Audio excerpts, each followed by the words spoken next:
any team in the sport, having won 36 of their last 44, and they are packing them in here at Dodger Stadium. They'll try to sweep a team that was pretty hot when they got here, the Tampa Bay Rays.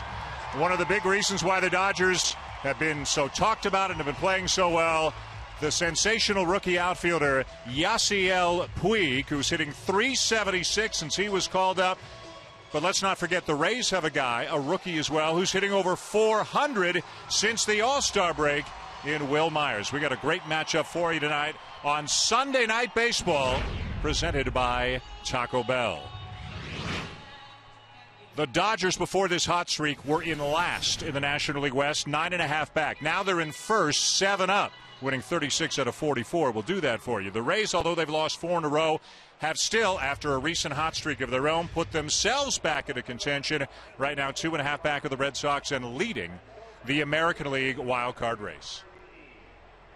Hi, everybody. Dan Schulman, Oral Hershiser, Aaron Boone with us this week here on Sunday Night Baseball. The Dodgers are hot. You know that. Many, many reasons why. We'll explore them tonight. Let's not overlook, though, the continued excellence of the man on the mound tonight in Clayton Kershaw. There are a lot of great pitchers in baseball, but there is no one better than Clayton Kershaw. As the ace of the Dodgers, he is the leader of this staff. An electric fastball in the mid-90s, a great curveball that drops out of the sky, and a slider that gets him back into the count anytime he wants. But the most impressive thing about Clayton Kershaw is the way that he competes. And these Dodgers want to move into October and win a world championship. He will be at the center of it if they do it. Always exciting to see young players get to the majors and have an impact, but rare to see 2 players have as big an impact on their teams as Yasiel Puig and Will Myers have had this year. Yeah, it's great that they're having great rookie seasons, but to their teams, they are legitimately impacting pennant races.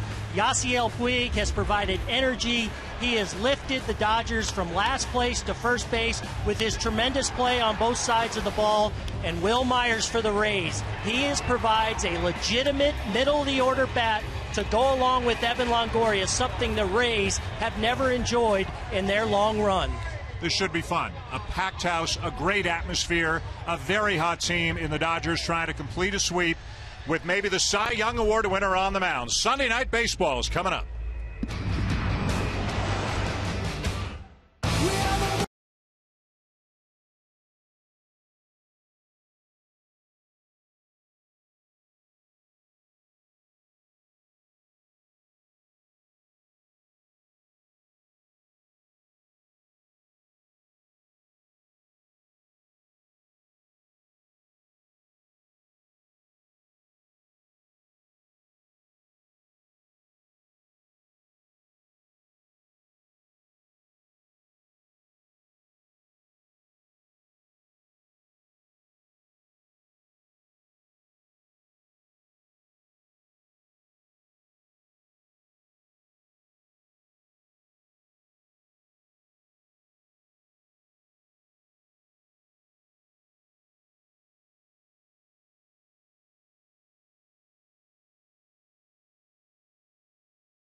Welcome back to Dodger Stadium. We are ready for baseball here tonight as Yasiel Puig and the rest of the LA Dodgers try to complete a sweep of the Tampa Bay Rays.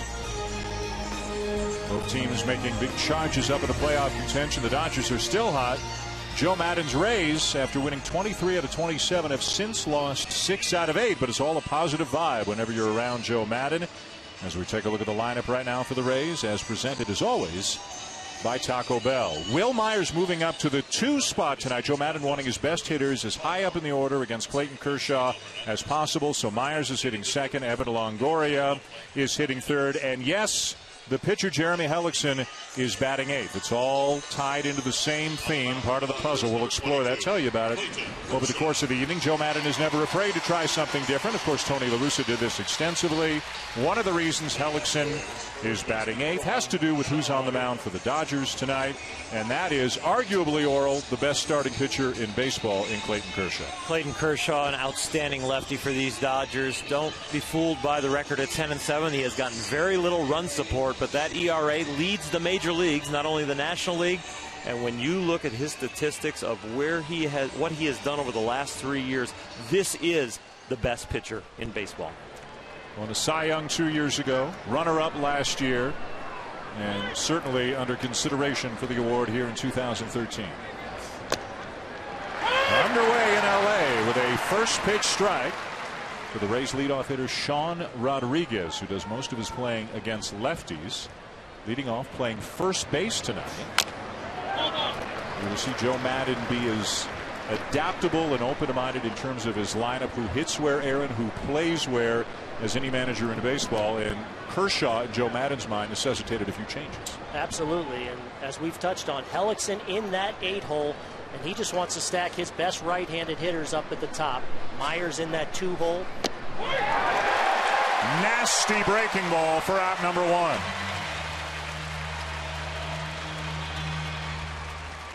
We will see mostly fastballs from Clayton Kershaw. He has a slider, and if he gets his curveball over more than 50% of the time, he pretty much is unhittable. A 3-pitch strikeout to get to Rodriguez. And here's Myers, former 3rd-round pick of the Kansas City Royals, came over in the off-season deal. James Shields, Wade Davis among those going the other way. And essentially the rationale with Myers, he gets up second, so there's more of a chance of him coming up again with Longoria behind him. And then Bourgeois hits in the 9-hole, which really serves as a second leadoff hitter, which means Myers essentially becomes the 3rd hitter the second time around. Myers pulls one hard down the line, but a foul, and the count is 0-2 on a young man who has really taken the Tampa Bay area by storm since getting called up to the majors in mid-June. Yeah, he keeps his bat in the hitting zone, and we're going to take a look here in slow-mo. That bat stays in that hitting zone a long time. This ball tied him up a little bit inside, so he didn't quite get the barrel. But there's a chance tonight we will see tremendous power to all fields. You can see he does not wear batting gloves, one of the few players you see in baseball who goes without gloves, and he's an incredibly confident young man. He'll go up to Joe Maddon and say, "You need me to play center? I can play center. I can be your emergency catcher." He used to be a catcher. "You want me to hit 4th? I'll hit 4th." And Joe Maddon says, if he tells me he can do it, I believe him. And the numbers bear it out. Myers hitting .331. Back-to-back strikeouts to begin the night for Kershaw.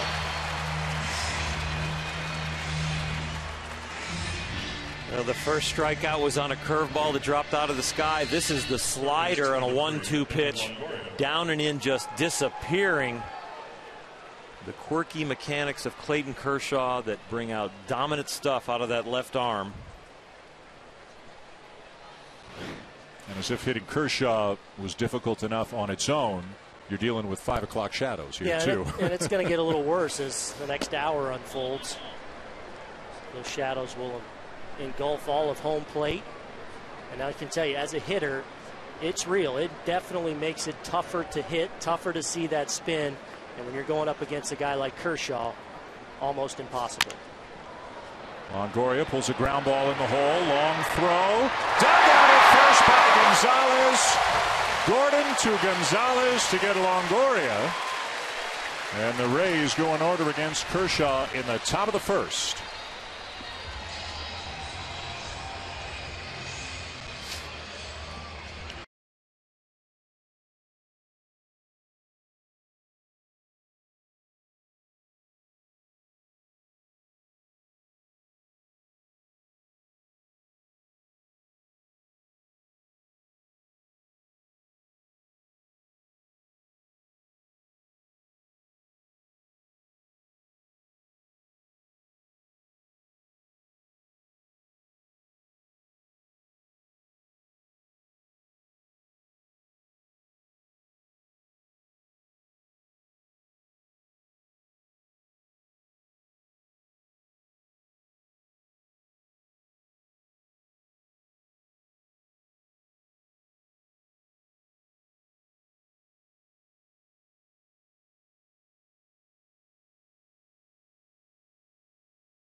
Baseball is presented by Taco Bell.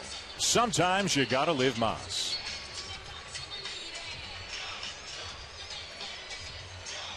Aerial coverage tonight provided by Goodyear. Everything Goodyear has learned in making tires that go the distance inspires what they roll into yours. Goodyear, more driven. Nothing across for the Rays in the top of the first to the bottom of the first now at Dodger Stadium. As the Dodgers come up, try to sweep this series and keep this incredible run going that has taken them to the top of the National League West. A look at the Dodger lineup that Don Mattingly has put on the field tonight, presented by Taco Bell. Adrian Gonzalez hitting well in the clutch, as he always seems to do, leading the team in home runs and RBIs. And as mentioned off the top of the show, one of the most talked about players in baseball this year, rookie outfielder Yasiel Puig, leading the majors in batting since he was promoted to the big leagues on the 3rd of June. It does not figure to be an easy chore tonight for a guy who has struggled in his last 2 starts, Oral, and Jeremy Hellickson. Has not pitched into the 5th his last 2 starts. And talking to Joe Madden, what does he need to change? He needs to keep the ball down. He gets late life when the fastball's down, and he needs to throw his curveball for a strike. Facing a former Ray in Carl Crawford. Drives the first pitch to left field, but backpedaling just shy of the track to make the catch is Bourgeois for out number 1. Second baseman, number 14, Mark Ellis. Crawford injured earlier, getting healthy, and when you ask Don Mattingly what's the biggest reason why this team is playing so much better, he mentions Puig, but the first thing he mentions is health. Crawford got healthy, Hanley Ramirez got healthy. Unfortunately for the Dodgers, he's hurt again now. They don't think it's that major. Zach Greinke got healthy. A lot of things went right for them at about the same time. The bullpen got in order also. Jansen taking over the closer role from Brandon League. And I don't think that gets talked enough about, Oral. Once Jansen moved to the closer role, everything else kind of fell into place because he slammed down that 9th inning, and now the setup core has started to become a real strength of this Dodger team. And you know, for all their big names and big contracts, they still need the contributions from the complementary players, and we're looking at one of them right now, Mark Ellis. All you hear is solid, steady, dependable, but he's one of a number of guys. A.J. Ellis, Skip Schumacher, Nick Punto, they've all been contributors this year for the Dodgers. Call those glue guys, and they have a strong voice in this clubhouse with some young superstar players. These are guys that they really look to. Juan Uribe, you can add to that mix, who's had a big impact. Adrian Gonzalez has had a big impact in a leadership type role. You see Schumacher and Punto up on that top step, hooked up early in this game.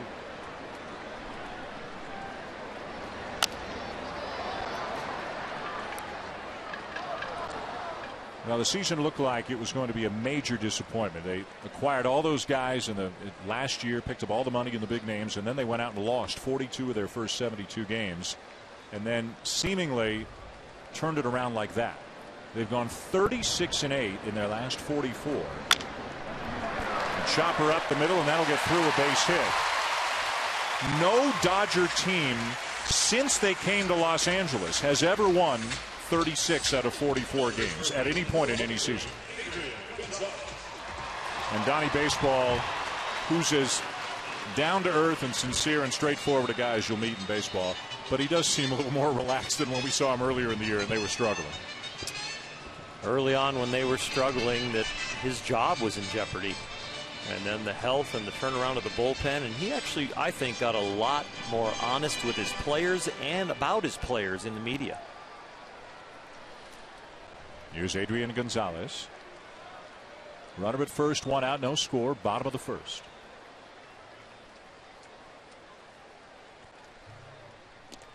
Now the Rays, who shift a lot, do not go into a full-fledged shift right now. They are playing Gonzalez to pull. Joe Madden will use the charts as much as anybody, and the Rays will shift just about as much as anybody. And the Rays told us that they'll do this more with Hellickson than with any other pitcher they have. They'll use the shift more with him.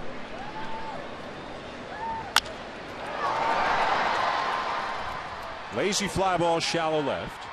2 down. And now the guy who's become such a star in a city full of stars, Yasiel Puig.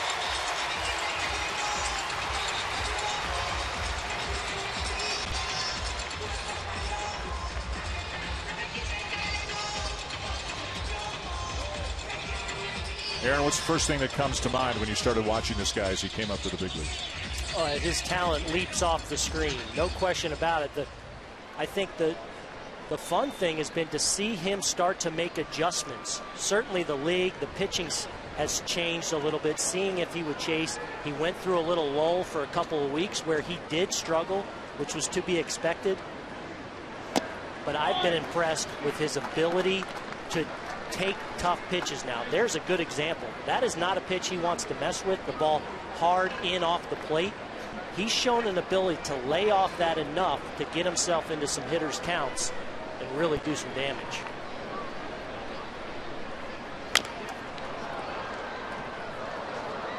There's a look at that changeup from Jeremy Hellickson. That is really his premier secondary pitch. He'll throw it about 30% of the time. He'll throw it in any count. He'll throw it just to get a strike. And this one's a little up that Puig has a pretty good rip at. He just got over the top of it because Hellickson had some sink on it. But this is a pitch right here. If he can be disciplined and lay off and get into a good hitter's count. Fastball low, 2 balls and a strike. He had room with the changeup to miss a little bit. Hellickson, because he sped him up on the first pitch, the fastball in. And so far, that looks like the pattern that they're going to try and go back and forth as far as velocity with him. Over the shadows the hitters will contend with in the early innings here tonight. Ellis the lead at first, 2 down.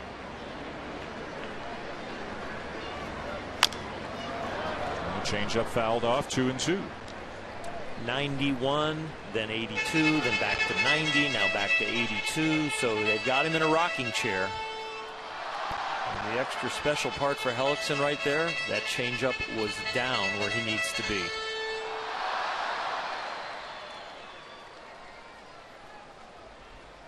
Puig learning, getting to see pitchers he hasn't faced before, only been in the majors a couple of months.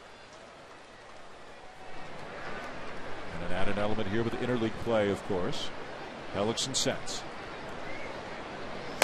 And he gets the fastball by him to strike him out and end the inning. A man left on, no score at the end of an inning. And the Rays cleanup hitter tonight, Ben Zobrist, will lead off the second when we come back.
And Dodgers Sunday Night Baseball on ESPN, presented by Taco Bell. Clayton Kershaw on the mound for the Dodgers, and leading off the second for the Rays, Ben Zobrist, who is in right field tonight.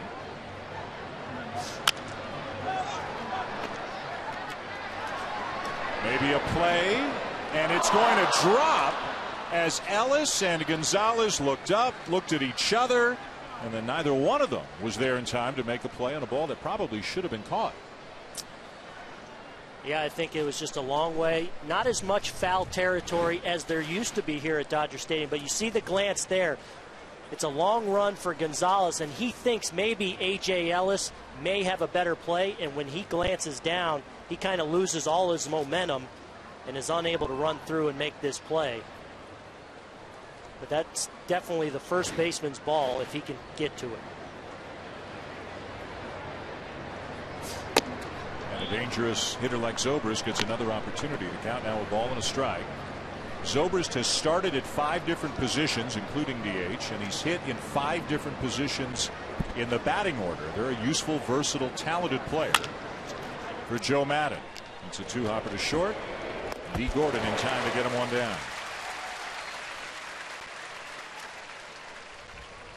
Well, you know it's not going to be an easy night when Clayton Kershaw is on the mound. He has been one of the game's great pitchers in recent years. 2 years ago, leading the majors in ERA, winning the National League Cy Young Award. Last year, leading the majors in ERA, finishing second for the NL Cy Young. And this year, leading the majors in ERA. I mean, we're talking about rare air here for a guy, Oral, who's 25 years old. It's unbelievable to be this developed as a pitcher and this accomplished. Swing and a miss by Yunel Escobar. By the way, at Gamecast, ESPN.com/MLB/scores, you can go on and see a number of things, including the interview yesterday that our Cy Young Award winner, Mr. Hershiser, conducted with the Dodgers Cy Young Award winner from a couple of years ago, Clayton Kershaw, yesterday. What did you come out of that meeting feeling about Clayton Kershaw? Very down to earth, very humble about what he's accomplished, very competitive, very much understanding his place in Dodger history already and his representation of what he is in that clubhouse, protecting his teammates. And if you're a fan of baseball, more specifically a fan of pitching, it is a must-watch interview. I thought Oral did a great job of really drawing a lot out of Clayton. I watched it last night. Baseball fans need to check it out. Incredible numbers for Clayton Kershaw. If you had to pick one thing about him, Oral, is it the stuff? Is it deception? Is it competitiveness? What separates him from most other pitchers? Well, I think the fantastic ability, but then on top of that, give me the second, it's his drive to get better, even though he's already great. And he strikes out Escobar. And I think we're continuing to see him evolve. And really, he's been so good at getting ahead this year, and you're starting to see teams, and we've already seen it tonight with the Rays. I think 4 of the 5 hitters have swung at the first pitch because he's so deadly, like most aces, but especially deadly if he gets ahead of you. 0-1, guys hit 136 against him, so guys more and more are trying to be aggressive early in the count against Kershaw. Just outside, ball 1 to Ryan Roberts, the second baseman tonight. And Oral, I think that's where the sliders come into play for him, because it's a pitch that he can get hitters off the fastball, but just flip in there for a strike to get ahead. It's pretty good when your third best pitch, your slider, the one you developed last, might end up being the dominant pitch of your arsenal.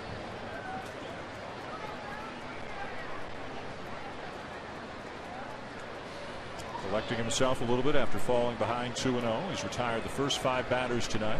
3 by strikeout, 2 on groundouts. Now 3-0. Early on in his career, this was the norm, that he could lose it for just a batter or 2, and then he'd have good enough stuff to find a way to still get out of the inning. Don't be surprised if they turn Roberts loose here. Roberts is a guy that has some power, especially against left-handed pitching, and there's not going to be very many opportunities to score against a guy like Kershaw. that may be your best chance, that heater down the crank. Up and away for ball 4.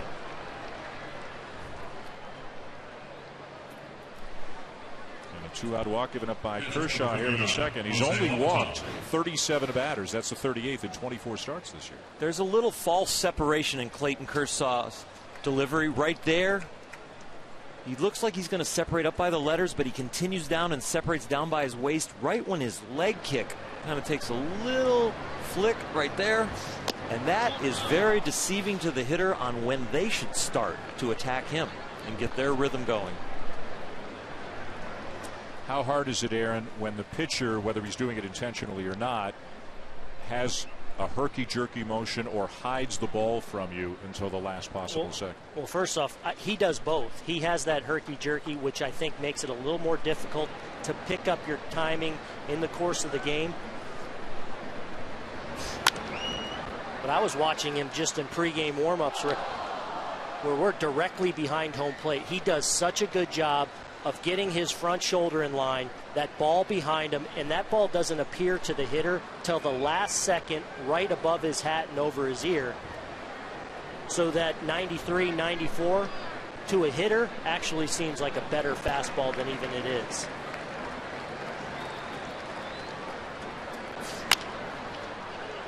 Robertson with a ground ball down to third. And that's the inning. 2 good innings to get his night started for the left-hander Clayton Kershaw.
The second on Sunday Night Baseball. More great action from around the majors coming this week. Tomorrow at 7, it'll be Mike Trout and the Angels of the Bronx to take on the Yankees. And then Wednesday Night Baseball, brought to you by T-Mobile, the top 2 teams in the National League Central.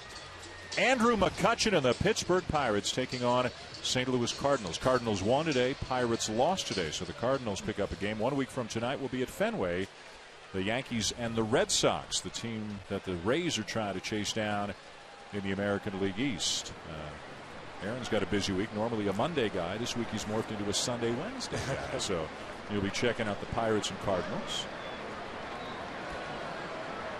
Here's Andre Ethier leading off the second for the Dodgers.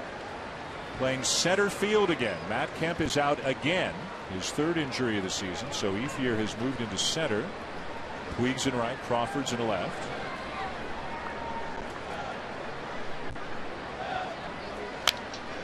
They have had only, according to Don Mattingly, one game this year where all four outfielders have been healthy.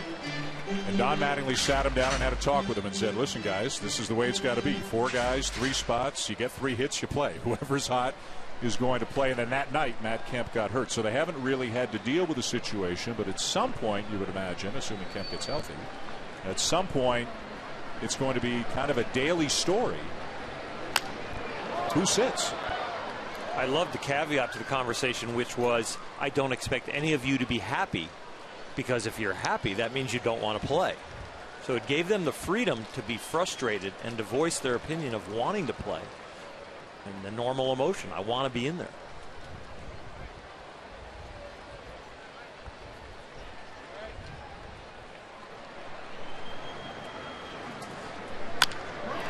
Breaking ball line into left field, a base hit for Ethier. Big turn with a back to the back, intended with a long single to lead it off. Long term, Aaron, it's probably not a workable situation. Long term, assuming they all are healthy, one of these guys probably has to wind up in a different uniform. I would agree with you. I think this year it's simple. Let's say Matt Kemp comes back in the next week or two. For the final 6 weeks of the season, it's very easy to play the hot hand. And once you get into the postseason, as you expect to be, the question will answer itself in the month of September of who should get the bulk of the playing time. But I think the competition has been healthy for this Dodger team, and I think it spurred on a guy like Andre Ethier.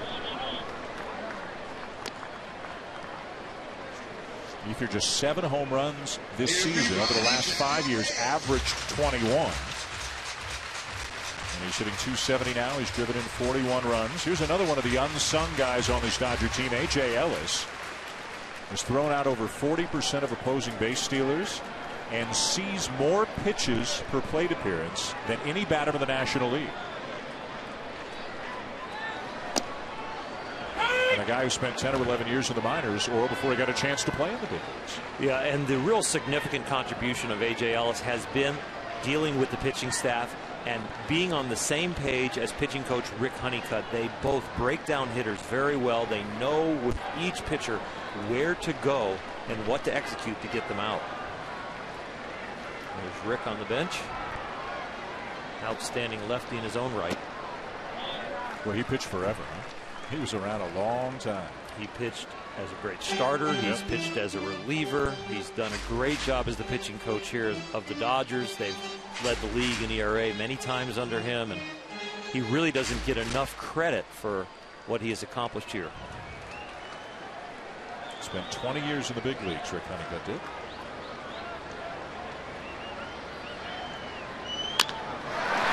And a base hit into left field for Ellis.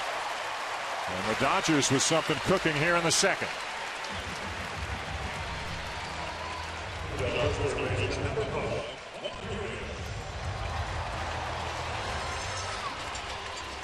Well, one of the advantages for the pitcher is the fact that the hitter has a tough time seeing in the shadows, but when you leave the ball up, the ball is seen up and stays up, and it's a lot easier to hit. If this changeup is down, he's got him out front to the left side of the field, but it's hit hard because the ball's elevated. And Oral, I'm surprised at this point that he hasn't thrown more breaking balls, especially with those shadows. That's what becomes difficult to pick up because you don't see the spin properly. And it is a pitch that Joe Madden talked about Hellickson needs to use more. To this point, we haven't really seen it. In a jam here, 2 on, nobody out. And the batter was third baseman Juan Uribe, hitting .259.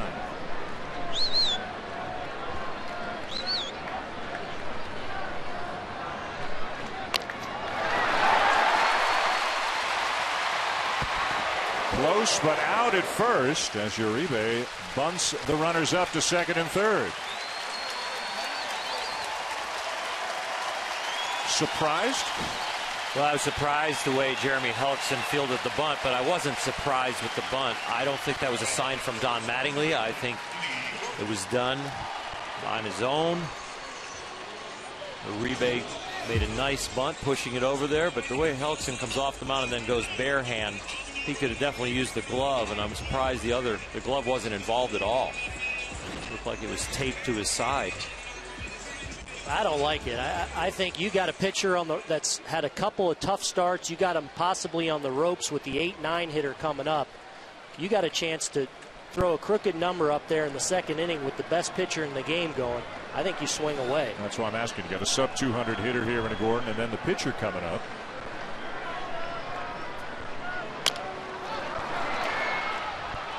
A foul ball.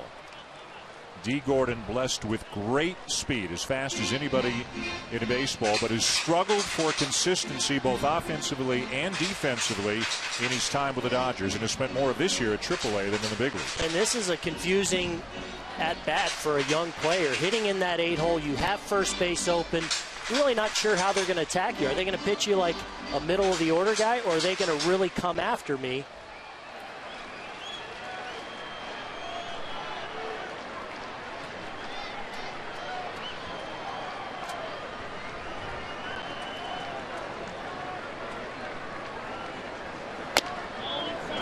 Inside, a ball and a strike. Of course, Hanley Ramirez, when healthy, is the shortstop for the Dodgers, but he is hurting right now with a sore right shoulder. They don't think it's too serious. They're hoping he'll be back soon. And Ramirez, as much as anybody, Puig included, is the guy who really energized the team and keyed things offensively when the Dodgers went on this great run.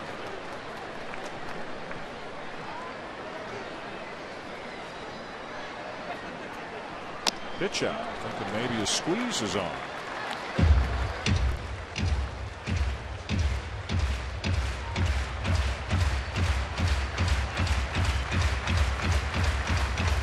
An early chess match here between Joe Madden and Don Mattingly here in the second.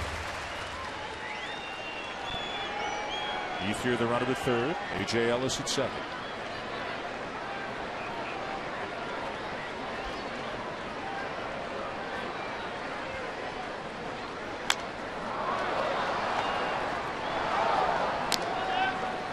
There's that 2-1 changeup to the 8-hole hitter with that first base open. D. Gordon's accustomed to, hey, they want to attack me right here. Pitch him a little backwards with first base and the pitcher behind you. Now all of a sudden it's a 2-strike situation. You're just fighting to put it in play.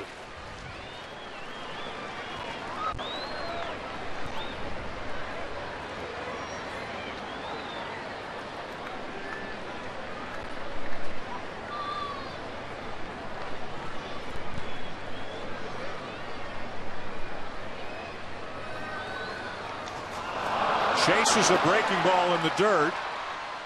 And it's thrown out at first base. 2 down.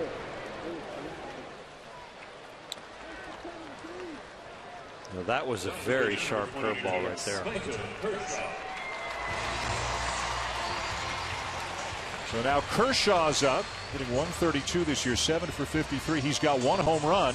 Well, we were here. It was opening day when he pitched his tail off against the Giants and then hit a home run in the bottom of the 8th. It looked like it was going to be the only run of the game, and then the Dodgers broke it open after the home run. But that was the first run and the shutout, and had to be the best game of his life. Looking for a clutch 2-out base hit to try to drive in a couple here in the second. He won't get cheated.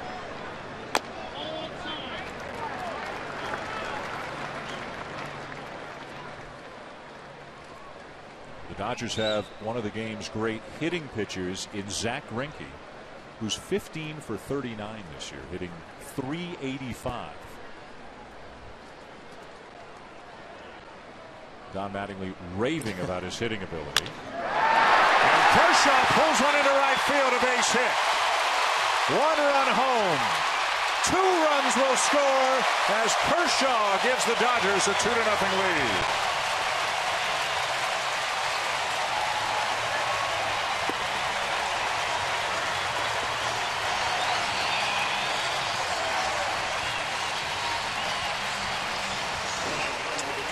Well, we talked about him needing to get the ball down. This is a changeup in the heart of the plate.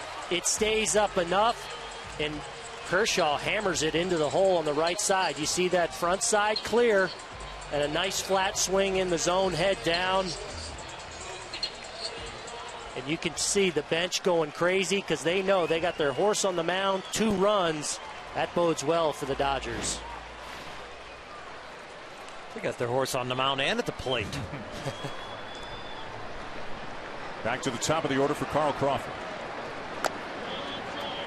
And when you look at Hellickson and why he struggled this year, that 4.77 ERA, the biggest number that jumps out at you is what he's allowing with runners in scoring position. When he won Rookie of the Year 2 years ago, he held hitters to a 167 average with runners in scoring position. Last year it was 226.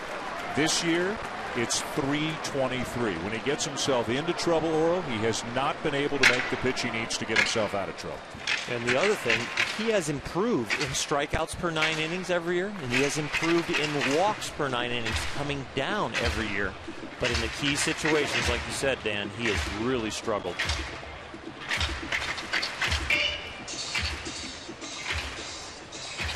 The shadows now moving out beyond the mound, covering most of left field. And that's why I think the curveball should absolutely be the pitch early for Jeremy Hellickson. You saw how bad Gordon looked chasing it out of the zone.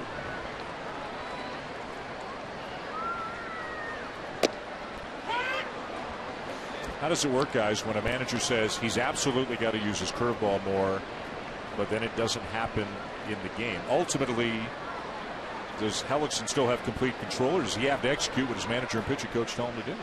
The fingers need to go down, and if he starts shaking it off a lot, then he is going against the grain.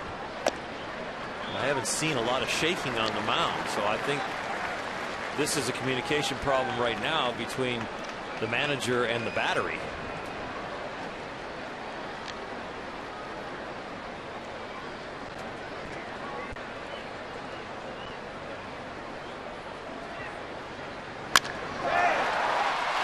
Right through Roberts into right field. That ball smoked by Crawford. Up to second goes Kershaw as the inning continues. Well, Crawford hit a ball hard his first at bat. This ball, you're right, Dan, is absolutely scalded.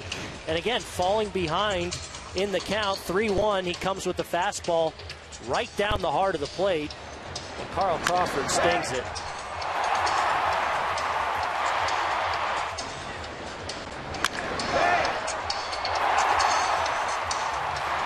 And Oral, we're seeing Jeremy Hellickson a lot, missing side to side with the fastball.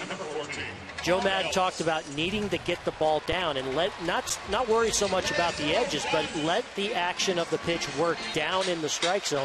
So far, he hasn't been able to do that. He hasn't lived by the knees, and he has lived more in the middle.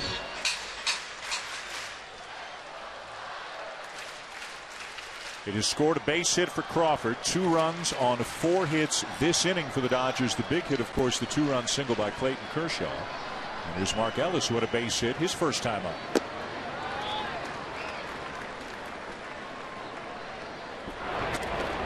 The Dodgers were trailing Friday night 6-0. Got a run in the 7th, 2 in the 8th, 4 in the 9th, and won it.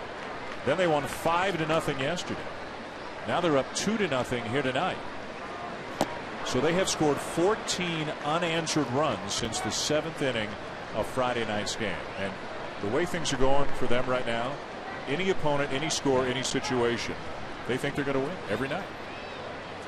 The momentum and the confidence and the energy in their clubhouse is just palatable. They walk around with a confidence like it is going to happen. Driven toward the left field corner. Off the base of the wall. Kershaw scores. Crawford held at third. RBI double Mark Ellis. 3-0 Dodgers.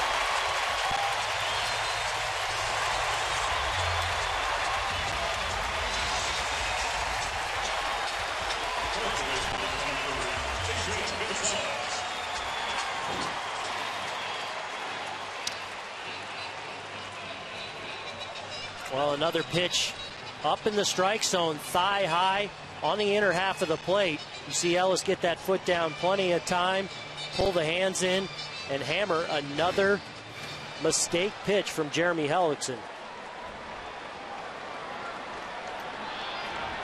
Second and third, 2 down, 3 runs in. Adrian Gonzalez is the batter. Hitting .330 this year with the runners in scoring position. And Hellickson paints the outside corner. It is puzzling that they haven't thrown the breaking ball more. They struck out D. Gordon to get a strikeout with the breaking ball, and it has been absent from the rest of this game, and he's been getting hit. It's not like he's mowing them down with the fastball and the changeup.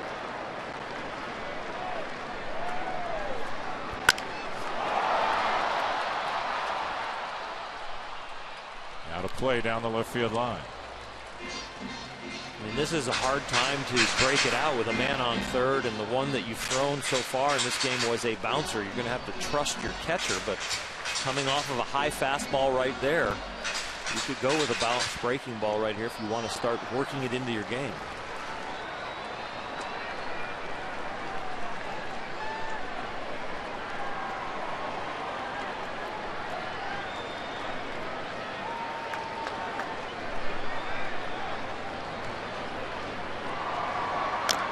There's the breaking ball. Gonzalez fouls it back.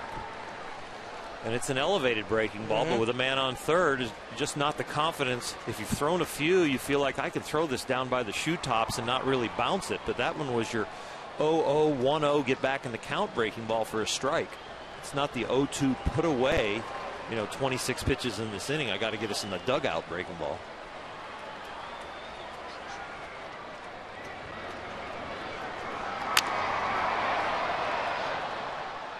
Playable for Longoria, and finally the inning is over. But the Dodgers come up with some clutch hits with 2 outs, none bigger than the 2-run single by Clayton Kershaw. And at the end of 2, Kershaw and the Dodgers lead by 3.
Thank you. A lot still to be decided in the American League. Things appear to be a little bit more clear-cut in the National League, to say the least, right now. It's still a long ways to go. Here's Hellickson leading off the third for the Rays. And as we mentioned off the top, hitting in the 8th spot for Joe Madden. Something that he has toyed with at times in previous interleague games, but needed a certain set of circumstances all to be in place in order for him to pull the trigger on this. Guys, why did he do it tonight? Well, one is Clayton Kershaw, a hard left-hander, is on the mound. 2, he wanted to get his top two right-handed hitters up against Kershaw quicker, so that would be Myers and Longoria, so he put him 2-3 instead of 3-4.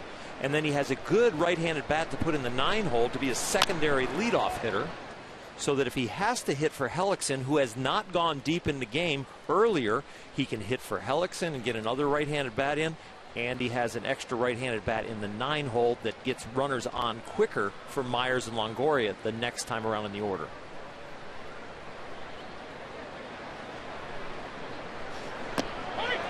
Look at that curveball for strike 3 called. When he gets you to 2 strikes, you are at his mercy. Well, Hellickson doesn't throw the curveball, 2 out, 2nd and 3rd against another pitcher that ends up getting an RBI, and the pitcher on the other side that's won a Cy Young and been 2nd in the Cy Young drops a curveball on him as the leadoff hitter. 4th strikeout of the night for Kershaw. Jason Bourgeois up, bouncer to short. And safe at first is Bourgeois, who runs well. And as we mentioned a little bit earlier, D. Gordon has been plagued at times in the big leagues by defensive issues, specifically throwing the ball. Yeah, and it's just inconsistency. We saw a great play to end the first inning, but here, this is just something as a big league shortstop. It's tough to live with when you've got your ace on the hill and you're giving free outs to a very good team. But again, another Rays hitter up there going after the first pitch. An error charged to Gordon. As Gonzalez could not, a valiant effort, but could not get the swipe tag on him. And Bourgeois runs very well. That is his greatest attribute. Back to the top of the order now for Sean Rodriguez. Aaron, let me go back to Kershaw's curveball. Who threw the best curveball as a lefty? You were a right-handed batter. Whose curveball did you go up there saying, man, I just don't have much of a chance against this guy tonight of his curveballs? Think about that. Well, there's a good look at Clayton Kershaw paying attention to the speed at first base. He's got an excellent move there, the step off, but he's very quick at home plate, so he holds runners well, and 4 pickoffs already on the year. What about Zito's curveball in his prime? Good, the best I faced, Rick Ankiel. Yeah, good one. When he debuted with the St. Louis Cardinals, I was with the Reds in that division. I remember facing him in a day game the first time he came up, and I went home that day and said, oh no, this guy's in our league. Mark Langston back, but it's a little too old for you. David Wells had a pretty good one. Yeah.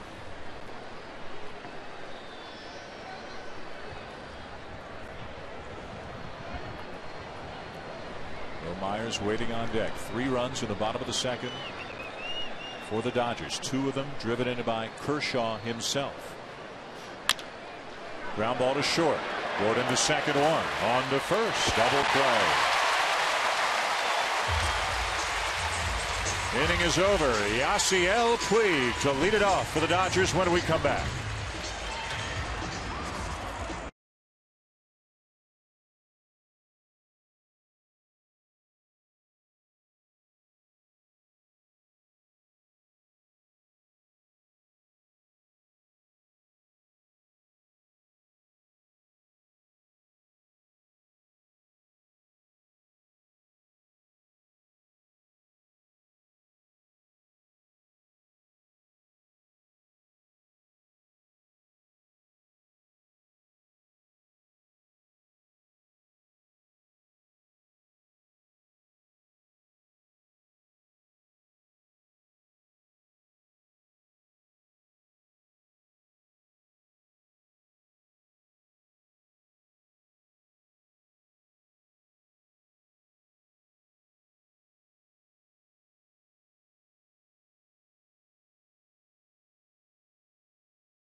Sunday Night Baseball presented by Taco Bell.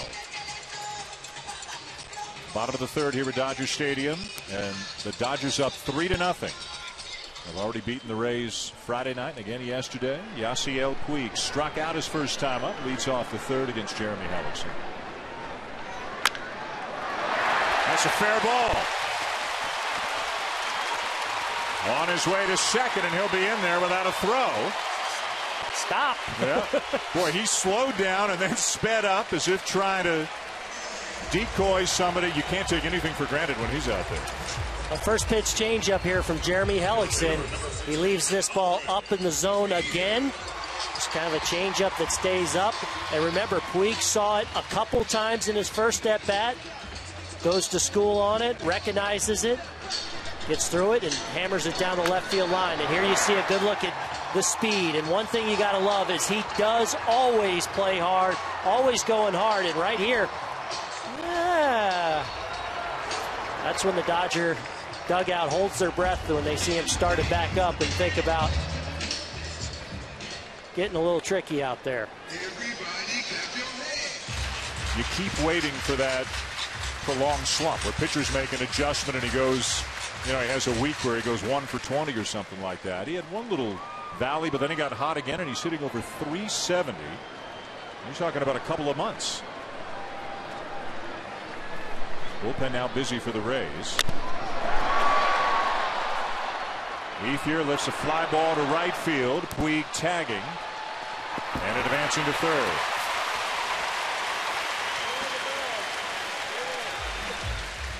You know, when you're playing well as a team, you do a lot of little things right as well. And this is Andre Ethier absolutely looking to get something that he can at worst pull. And this is another changeup on the outside part of the plate that he hits fairly well to right and probably is just a millimeter away from driving this ball out of the ballpark. But the intent, the team play, all there right now in LA.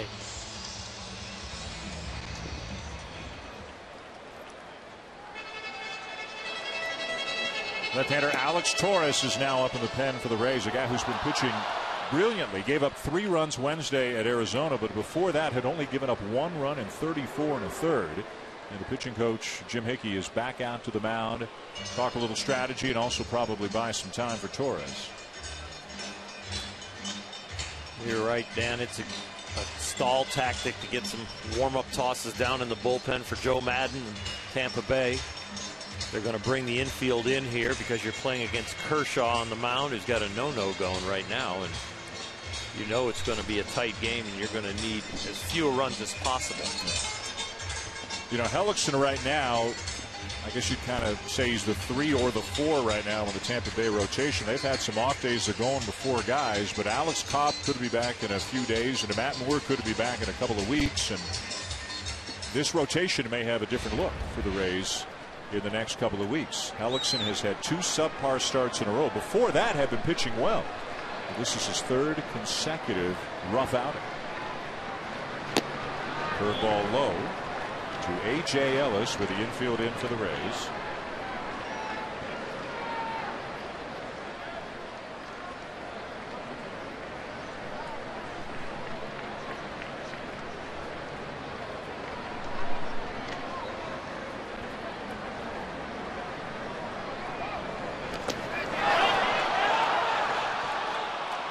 Hellickson comes in to pick it up. Lobotone got a piece of it. The entire infield charged home. Puig thought about it, but put the brakes on. And a good job here holding by Puig. This is a situation where we've typically seen him be overly aggressive. A good job by Lobotone of stopping it. And hey, he didn't read it perfectly. So with 1 out, no reason to roll the dice, especially when you've got a guy on the ropes right now like Hellickson.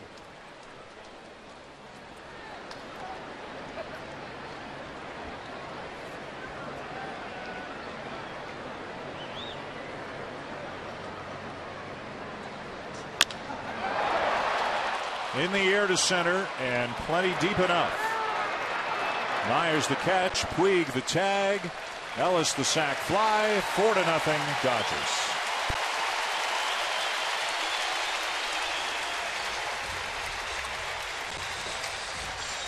So as mentioned, Hellickson struggling for the third outing in a row. Here's the current Tampa Bay rotation, led of course by one of the best of the game in David Price. Chris Archer has also pitched extremely well for the Rays. Jeremy Hellickson and Roberto Hernandez are not pitching as well. If Cobb and Moore come back healthy, they're going to be in there. The question is who comes out. I think it's Hernandez. There's a little talk that Hellickson's maybe pitching for a spot in the rotation. I do not believe that to be the case. I think he's just in a little bit of a funk right now. Oral, you and I talked earlier about it possibly being a mechanical situation, which I think is part of the problem. Yeah, if they pull him out, I think it'll only be for a little bit and just let him get a fix. But this young man has produced too much and has too much potential to come back and be an excellent pitcher in the big leagues for them to just yank him out of the rotation.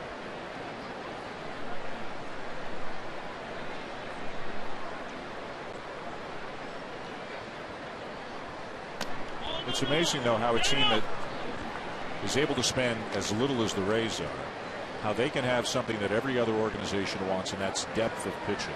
They traded away Matt Garza a couple of years ago. Then they traded away Shields and Davis to get Myers. And then Cobb and Moore get hurt. And they're still a contending team. Well, there's been a little bit of talk about them possibly trying to sneak Hellickson through waivers and him becoming a trade candidate at this point. And frankly, that's not something, Oral, that would shock me. For them to go address a need within their organization, a lot of teams would line up and pay a price for Jeremy Hellickson. Uribe retired, and the inning is over. The Dodgers add a run and lead 4-0. Will Myers will try to get some of that back when he leads off the fourth for the Rays.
Here at Dodger Stadium, Will Myers, Evan Longoria, Ben Zobrist, 2-3-4 against Dodger ace Clayton Kershaw.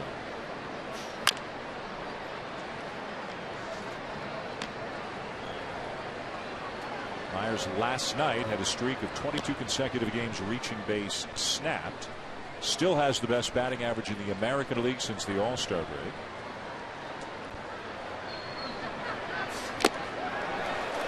Chase is upstairs, comes up empty, 0-2.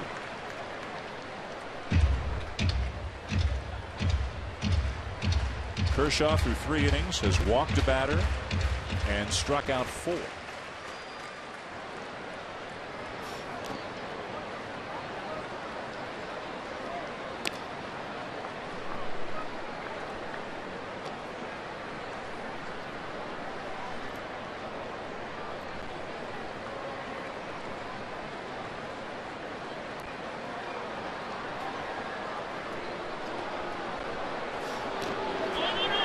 On the appeal,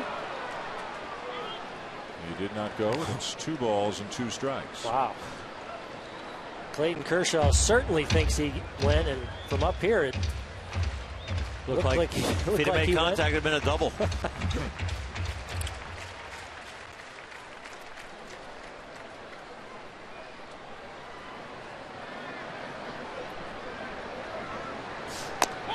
And a fastball there for strike 3 call. Well, last half inning we saw the play where Yasiel Puig thought about going home on that short wild pitch, or the pitch that bounced away, not a wild pitch, but decided to put the brakes on. And one thing that we've become accustomed to and heard a lot about is, as talented as he is, there's still a lot of teaching going on. The Dodgers trying to refine some of the rougher aspects of Puig's game. So here it looks like Adrian Gonzalez acting as an interpreter between bench coach Trey Hillman and Puig. Then Davey Lopes is over, acting as an interpreter between Mark McGwire, the hitting coach, and Yasiel Puig. As good as he is, there are some rough edges they're trying to smooth out. I think that he missed the squeeze sign when he was on third, and I think he was, by the body language, it looked like I heard the sign, I just didn't react. And they were walking him through it. And it's stuff they want to smooth out, because he is going to be in the lineup, and the Dodgers are probably going to play some really important games here. And I think it's going to be in October, and they want him out there, and they want the details covered. Remember, he hit .517 in the spring. .517. But started the year at AA. And the Dodgers knew then there were some things that Puig had to adjust to, some things that he had to learn. Plus, they had Crawford Kemp and Ethier. But when the injuries hit and Puig was doing well at AA, they called him up in early June, and he's not going back anytime soon, to say the least.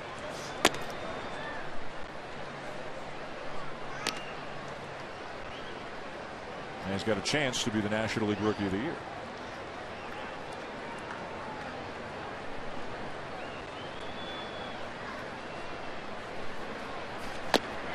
Swing and a miss by Longoria. Back-to-back strikeouts in the 4th for Kershaw. Well, the 2 top right-handed hitters for the A's that Joe Madden, for Tampa Bay, that Joe Madden moved up in the order.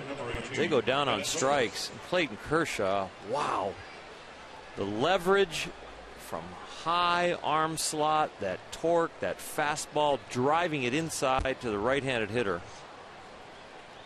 He is the best at getting on top with that high 3/4 or almost overhand delivery without tilting his spine out of the way and running away from his fastball. He hides the ball so well. Well, that was 93 mile an hour, a fastball. You saw Longoria turn back to the umpire and kind of ask a question. That ball actually had some cut action had a little on cut it. on it. And I don't think by design.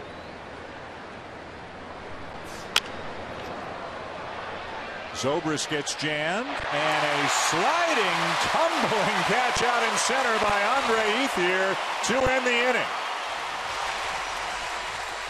Some great pitching, some good defense. 4-0 Dodgers.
Presented by Taco Bell is brought to you by Budweiser, the official beer of Major League Baseball. Great times are waiting. Grab some Buds. We go to the bottom of the fourth inning here at Dodger Stadium, and the Dodgers with a 4-0 lead. A great night so far for Clayton Kershaw, and a short night for Jeremy Hellickson, who is done after 3 innings, giving up 4 runs as Joe Maddon goes to his bullpen for left-hander Alex Torres. As we mentioned, when he got up to warm up last half inning, gave up 3 runs Wednesday at Arizona. But prior to that, he'd given up just 1 run in 34 1/3 innings. His ERA went from 0.26 to 0.98 after that appearance on Wednesday. And he's another reason why the Tampa Bay bullpen's been so much better the last couple of months than it was the first couple of months. They're having some issues with Rodney recently closing, but they've got some other very good arms in that pen.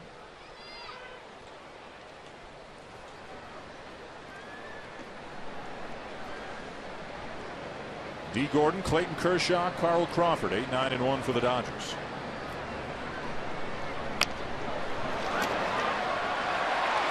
And Gordon's going to beat it out. A bunt base hit.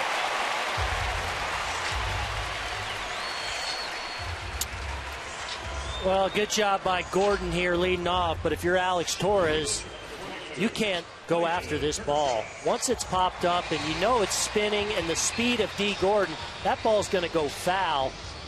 He's got to have a sense for that on the mound. He makes a pretty good play, actually, but still, the speed of Gordon, you got to know you've got no play other than hoping that that ball goes foul, which I think it would have.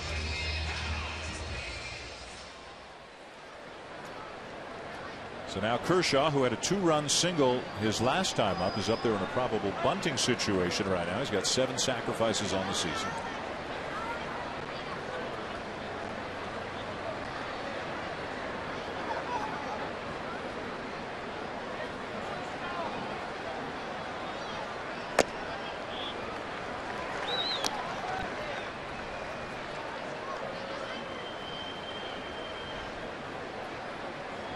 Kershaw waiting for the signs from third base coach Tim Wallach. Great speed at first. Already a 4-run lead for the Dodgers as they bat here in the bottom of the 4th. This is a bunt all the way, even with 2 strikes. He's leading 4-0. They'd like him on the bench resting and get the runner to second.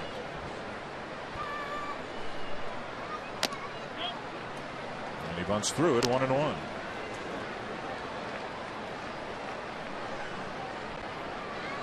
So with Torres into the game here in the 4th inning, this marks the 5th time in the last 6 games that a Tampa Bay starting pitcher has not lasted 5 innings. And when they went on that great run, they were doing that time and time again. They lasted 5 or more 32 games in a row, and now they have not lasted 5 innings 5 out of the last 6 games. So they're playing from behind, Aaron, during games, and also they're wearing out the bullpen. Yeah, and I think it's just a hiccup. I mean, this rotation is way too talented, and with 2 guys, Cobb and Moore, set to come back and join Price at the top, I think it's a bump in the road, and they'll regain it in short order. The streak the Rays were on, it's been overshadowed a little bit maybe by what the Dodgers have done, the Tigers, the Braves. There have been so many teams who have been on great streaks, but Tampa Bay went through a 23-4 stretch, and that has put them right in the heat of things in the American League East. They're 2.5 back of the Red Sox right now for first place. Boston losing at Kansas City today. The bunt down. The throw to second in time to get the lead runner.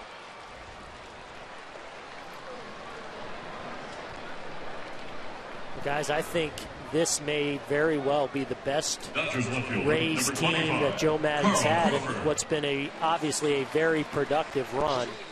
I think Will Myers plays into that big time, making it more of a legit American League lineup. They're playing as good a defense, which has been a hallmark for them over the last several seasons as they've played in a number of years. And I think when that pitching staff goes through this little bumpy time, I think this has a chance to be a great Rays team.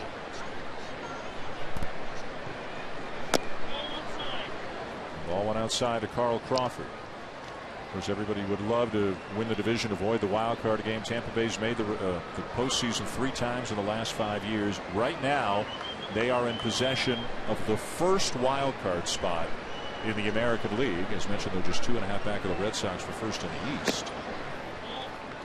But there are a lot of teams in the hunt, including the Oakland A's, who are just a half game back. Don't forget about Baltimore. Cleveland came from behind and got a big win today to snap a 6-game losing streak. And how about the Kansas City Royals? If you haven't been following them closely, I think that's now 16 out of 19 for the Royals, who are 7 games above 500, and they're in the hunt for a wild card spot. Well, that offense of the Royals is finally doing what they expected. The pitching's been pretty solid all year with the additions of Shields, Irving, Santana, but now the offense, Hosmer, Moustakas, those guys starting to produce regularly. You watch the Royals games now, they are starting to believe they can do it, not just glad they won a game, but thinking they can string it together. Kansas City winning again today, beat Boston 4-3. 4.5 back of the second wild card spot. Former Ray James Shields got the win today to go to 7-8. Alex Gordon hit a home run, and Greg Holland, maybe a guy who doesn't get as much attention as some of the other big time closers around the baseball, picked up his 32nd save. He looks like he is no fun to hit against. And they played the class of the American League East. The Boston Red Sox took 3 out of 4.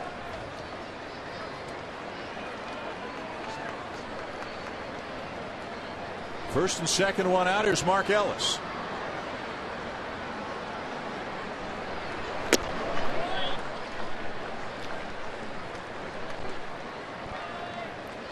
The Dodgers got 3 in the second. The big hit, a 2-run single by Clayton Kershaw. And A.J. Ellis sacrifice fly drove in a run in the third, and now they're threatening again here in the fourth, already into the Rays bullpen.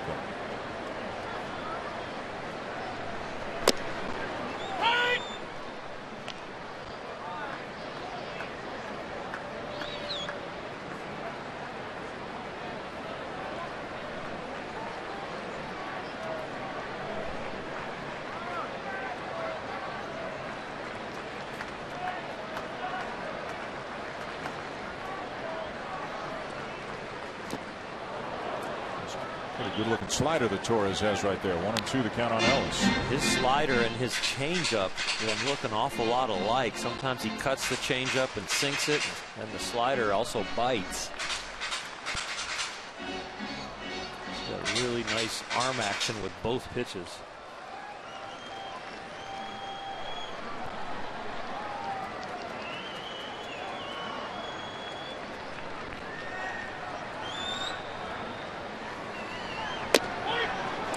Strike 3 called on a pitch that Ellis felt was high.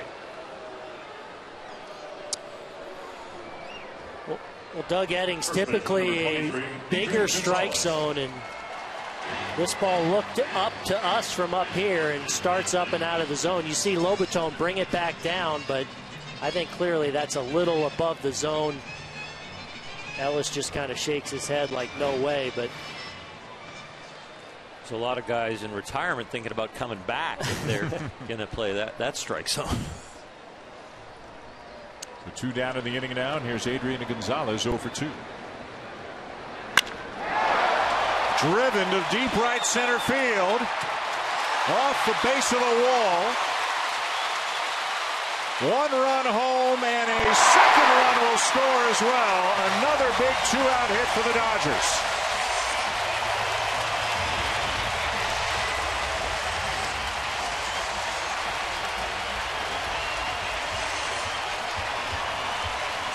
Well, Alex Gonzalez continues to dominate with runners in scoring position and 2 outs. 4:47 into this game. Adrian Gonzalez, and he just jumps on a first pitch fastball. You see him gear up for that heater, big leg kick, and he's looking to do some damage on that first pitch, and he hammers this ball head down. See the bat in the zone for a long time, long through it, and gets good carry to right center too.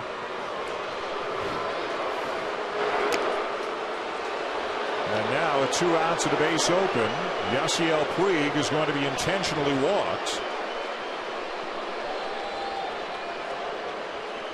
This is the 4th time this series the Rays have intentionally walked Puig.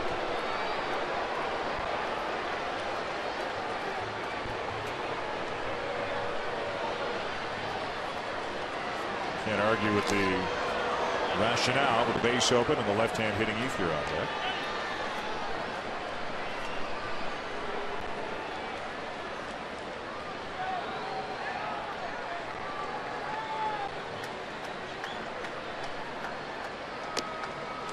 You've got Puig, and Myers is hitting second tonight, but generally hits cleanup.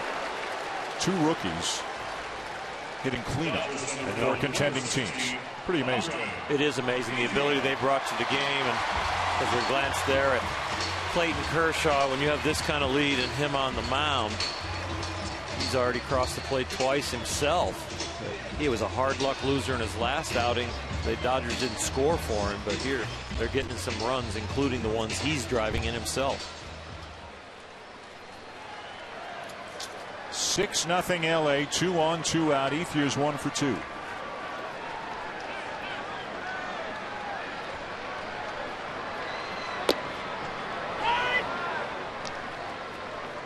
see there, Andre Ethier shaking his head, saying that ball's up too. That one I think probably caught the top of the strike zone, but lefty on lefty, a guy with the stuff of Torres. As a hitter, it's frustrating when a first pitch goes against you when you're sure it's a ball.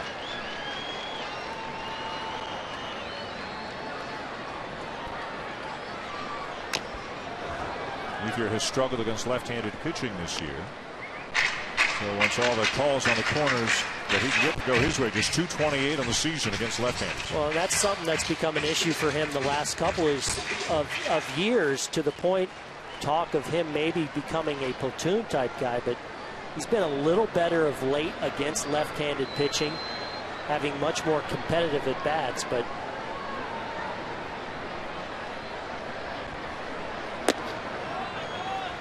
and you would think when Matt Kemp does come back, one thing for certain, I think against left-handed pitching, that is the one time you'll see Andre Ethier be the one who sits down.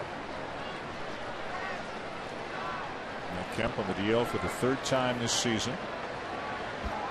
And talk that he may not be ready until September, perhaps. He was on the field going through some baseball activities before the game today.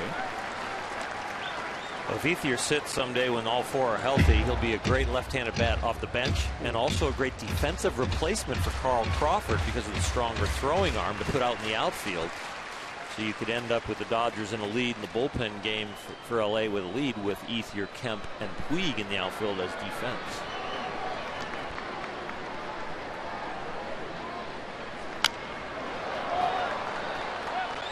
Really, he's got a pretty good at-bat going here, frankly. Laying off some tough pitches, gotten himself back into account. That was a very healthy hack on a 2-2 off-speed pitch up in the strike zone. A little frustrated that he fouled it off, but some good swings tonight from Andre Ethier, a trend that's come about over the last 6-8 weeks.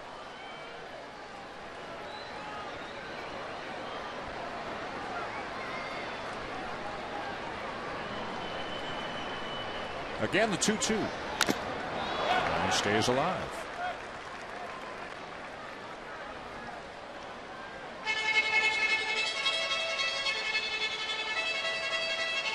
Look around this big ballpark, and it is packed. They're drawing 50,000 a night. Such a disappointing start after all the hype of last season and the off-season. But now the city has really rallied around the team as they've gone on this remarkable run, winning 36 of their last 44. And have surged to the top of an otherwise weak division right now, the National League West. Full count. Guys, it's amazing the 180 at this fan base, which has happened over the last 12 to 18 months. So disgruntled, so frustrated with the previous ownership and where the team was headed. That has all gone away, and this is the hottest ticket in Major League Baseball right now. The Los Angeles Dodgers. Runners go, and a swing and a miss by Ethier to win the inning. But 2 more runs across for the Dodgers. Another big Two out, clutch hit this time by Adrian Gonzalez, ripping a ball to deep right center for a 2-run double. And one of his injured buddies, Hanley Ramirez, loves it. The Dodgers up by half a dozen.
Here in Los Angeles, Dodger Stadium, Dodgers 6, Rays nothing.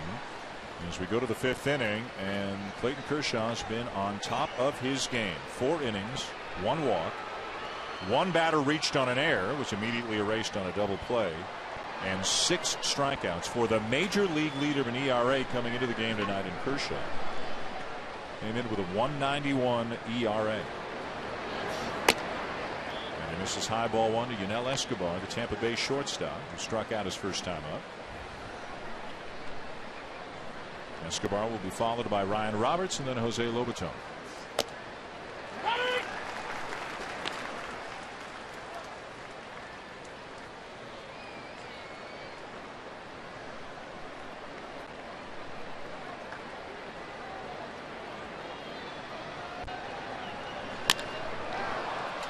And there's the first hit of the night for the Rays, and it is booted by Crawford.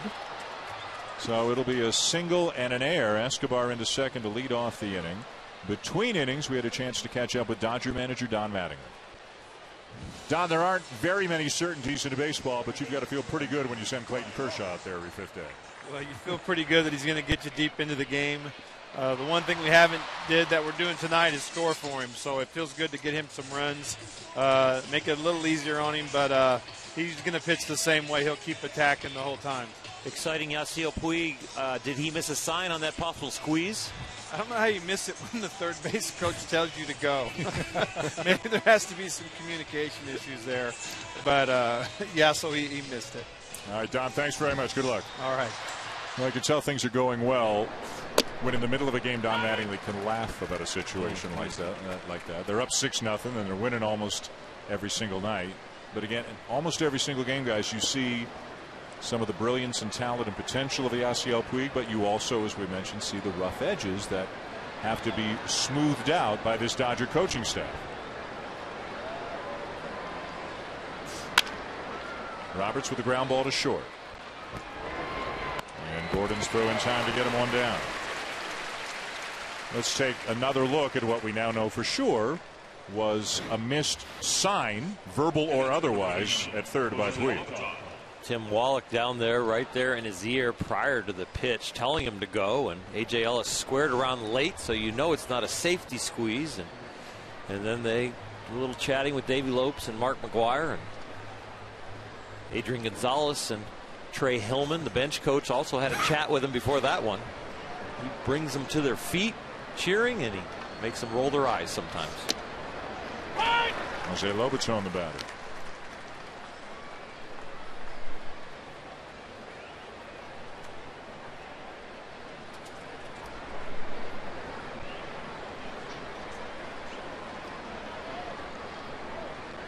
Don Mattingly, Tim Wallach talking things over. Diving stop at third. Uribe got him.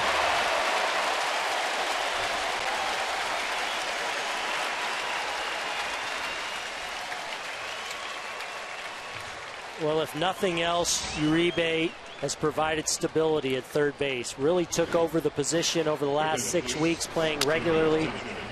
Former shortstop, doesn't move as good as he once did, but there, excellent reaction, layout, and once he catches it, the great strong arm from third base becomes an easy play for him. With 2 down in the inning, and now pinch hitter Sam Fuld will bat for Alex Torres. Josh Lukey, another reliever, is up and will come in next inning for the Rays. Fuld with good speed, backup outfielder.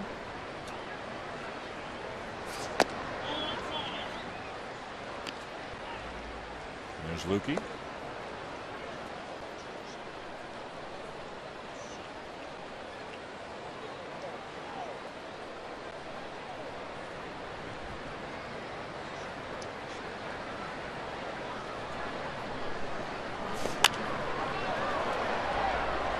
Play, a ball and a strike. So the Rays with their first hit of the ball game this inning. Escobar with a base hit, taking second on the air, but a couple of ground outs after that for Kershaw. And Don Mattingly mentioned run support.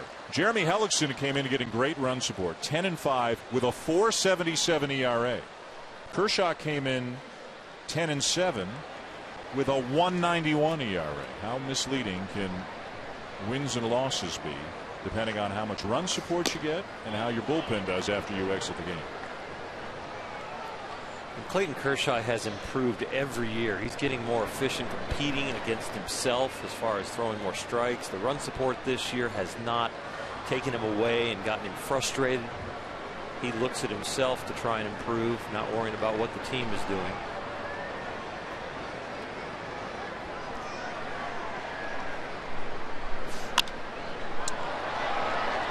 Now, in theory, your ace probably should not get as much run support as other guys on the staff, because typically you're going up against the other team's best pitcher. And when you consider how much this offense really struggled to find an identity the first couple of months of the season, not a huge surprise to see that number, despite as good as this offense looks now.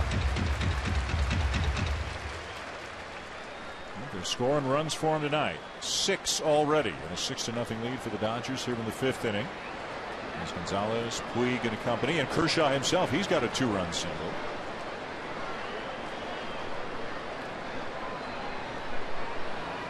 There's good defense as well. Uribe making a nice play.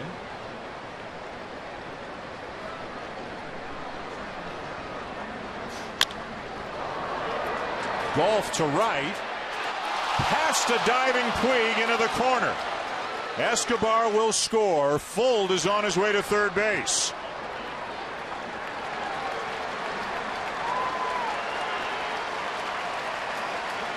Dodger fans are cheering for the dive and the effort of Puig, and I love the dive with 2 out and a man in scoring position. It doesn't matter if Fuld ends up at second or third. There's 2 out, so go for the out there. And the ball in the corner, even if he runs and chases after it, it's probably going to be a double or triple anyway, right? So try and get that out and end the inning. It's outstanding effort. A run across for the Rays, now trailing 6-1, and the batter was Jason Bourgeois, the number 9 hitter. And a left fielder who reached on an error his first time up. It seems that every time you watch a Dodger game, there are 3 or 4 things. He doesn't have quiet games. There are dives, they're crashing into things. There may be a great throw. There may be a throw that goes 30 feet over the head of a cutoff man. There may be a miss sign. There may be a great gamble. Double he thought about maybe going to third, even though the ball was right in front of him. It's a busy day at the office for Yasiel Puig. And that's one of the things that scares the Dodgers and a lot of baseball people is how hard he plays.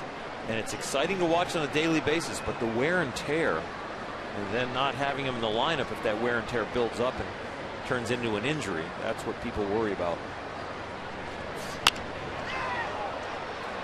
Fly ball, left center field, hitting over. The triple that gets by Puig off the bat of Fuld gives the Rays their first run of the night.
August the 15th. That is Thursday, 1 Eastern here on ESPN. The championship August the 25th on ABC. Aaron, you just saw some regional action here in Southern California. Who'd you see? What'd you like? Yeah, Southern California, Chula Vista, which is out of the San Diego area. Really impressive.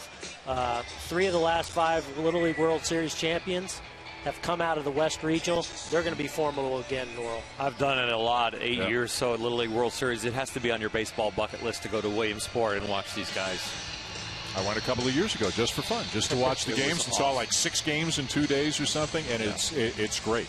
Absolutely great to see the different teams from around the U.S. and from around the world compete. Maybe a future Little League World Series star in the ballpark here tonight. Bottom 5, 6-1 Dodgers. A.J. Ellis leading it off. It's a new pitcher for the Rays, right-hander Josh Lukey.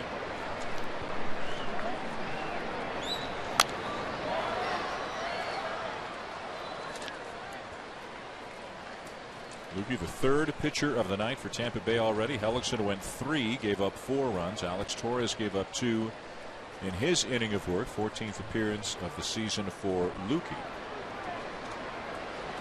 28 years of age, was recalled Friday to take the place of Kyle Farnsworth, who was designated for assignment. This is the 3rd stint of the season with the Rays for Lukey. And Ellis greets him with a base hit.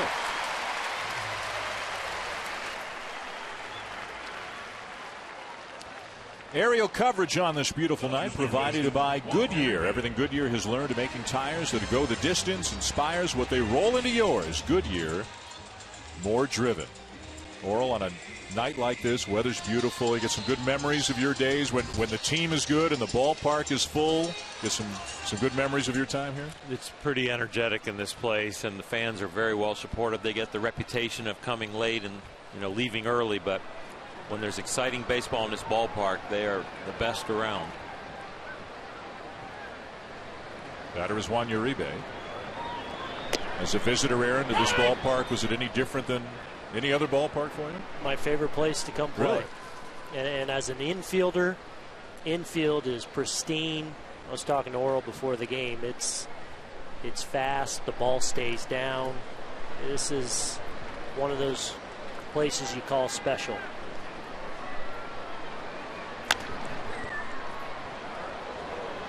0-2 to count on Uribe.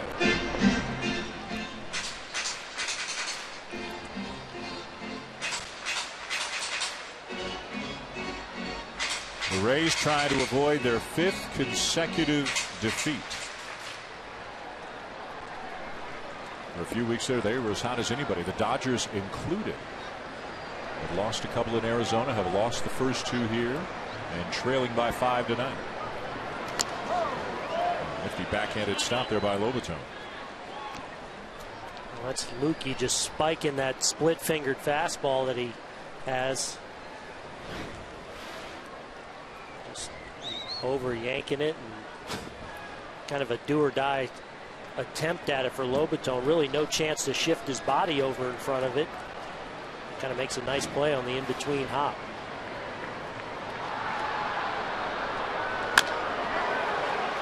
Bouncer to second. And a double play. Joe Maddon talks about Yunel Escobar and how much he has meant to the team this year. A guy who brought a bad reputation from Atlanta through Toronto, was a Marlin briefly in the winter, but a guy who's got a lot of talent. And Joe Maddon says he has really helped shore up the defense. And Tampa Bay, guys, has been one of the best defensive teams in baseball this year. His feet looked a little out of order there, but he made it work, and it was acrobatic. He can throw the ball from any angle and with any footwork.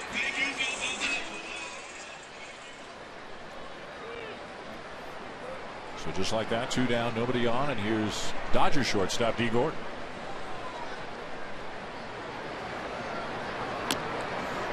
Just to put the defense into perspective a little bit, and defensive numbers can tell different stories sometimes, but the Rays have committed only 42 errors on the season. Only Baltimore has committed fewer.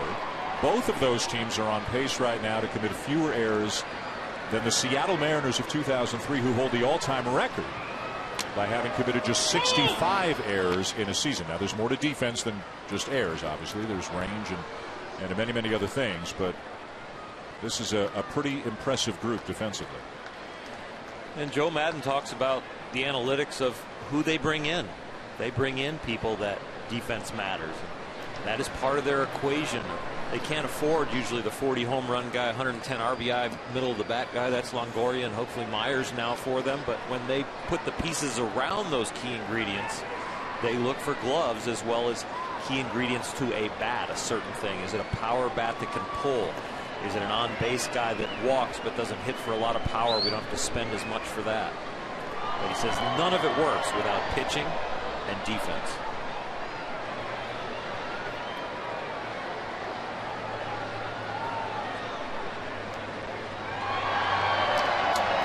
Gordon chases in the dirt for the second time in this game and strikes out for the second time. 5 in the books at Dodger Stadium. Dodgers up 6-1.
consecutive saves.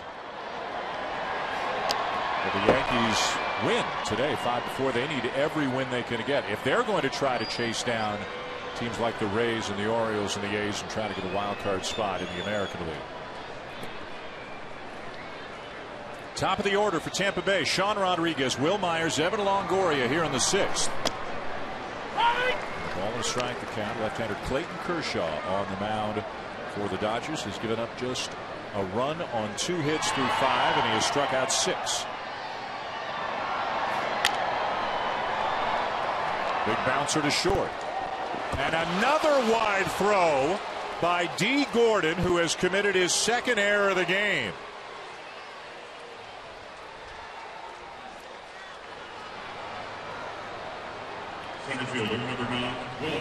Well, we've seen a number of fine plays, but another just routine, as routine a play can get, and he just airmails it. And that's just, again, just at the big league level at shortstop. Can't have it. It seems like the more routine the play, the more likely he is to have trouble throwing, as if he's just overthinking it a little bit too much. When he has to rush or go a long way to his left or right and just lets his natural ability take over, he seems to make the play. Went in the hole on a backhand and started a good play at second base. Very quick release. Here's Myers, has struck out twice.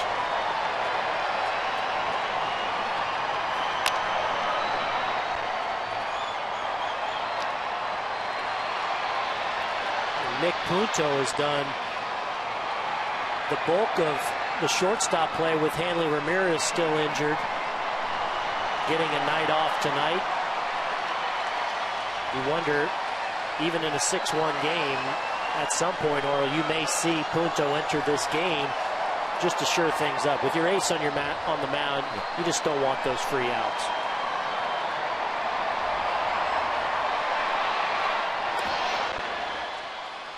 Free outs that cost you 5, 6, 7 pitches, sometimes a run, and he doesn't get to go as deep into the game. He's at 65 pitches. He's been very efficient, even pitching around the errors.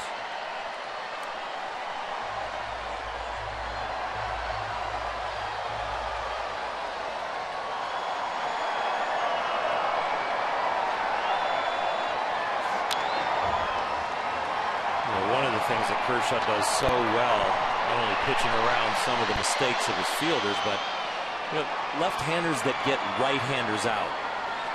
You don't have the lowest ERA in the big leagues as a left-handed starter and not have weapons to get right-handed hitters out. And that down and in slider and the lively fastball, because a lot of left-handers do it with a changeup. Kershaw doesn't. Ground ball to third. 1 and 2.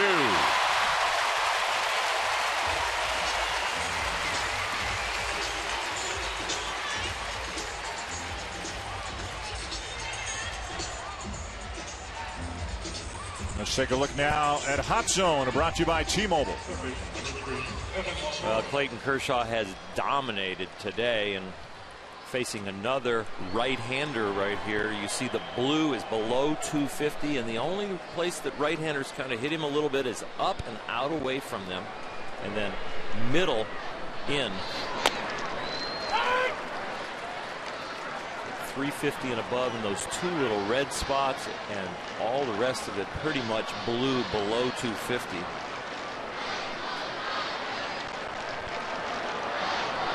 Longoria is 0 for 2.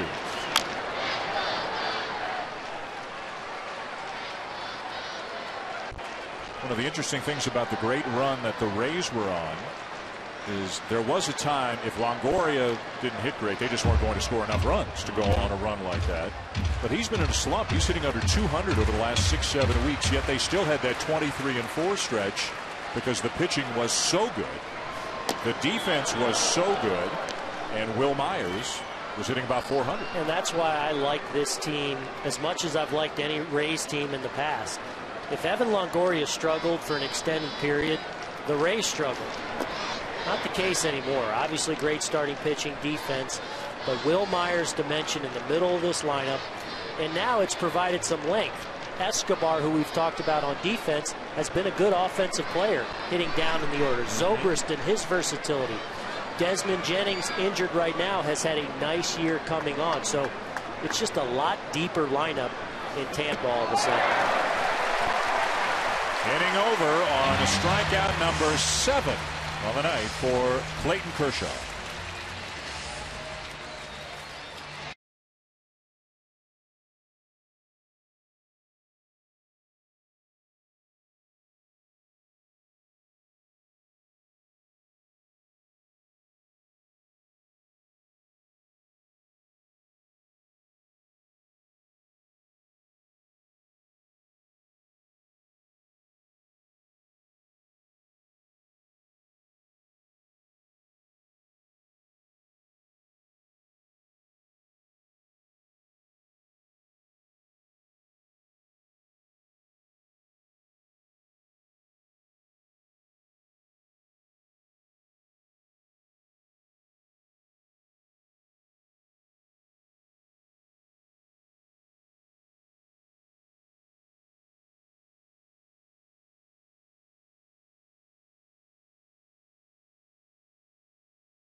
The Dodgers up 6-1 on the Rays. Sunday Night Baseball presented by Taco Bell here on ESPN. Kershaw's been great on the mound. He also delivered a 2-run single his first time up. Lifts a fly ball to left field here for out number 1. But while we have a moment, we'd like to extend our deepest sympathies to our buddy and co-worker John Kruk, who is not here with us this week. His dad passed away last night after a lengthy illness. John is back at home with his mom, brothers, and family in West Virginia. Krucky, we're thinking of you. We're all praying for you and your family. Extend our deepest sympathies to everybody there in West Virginia. Look forward to seeing you again next week.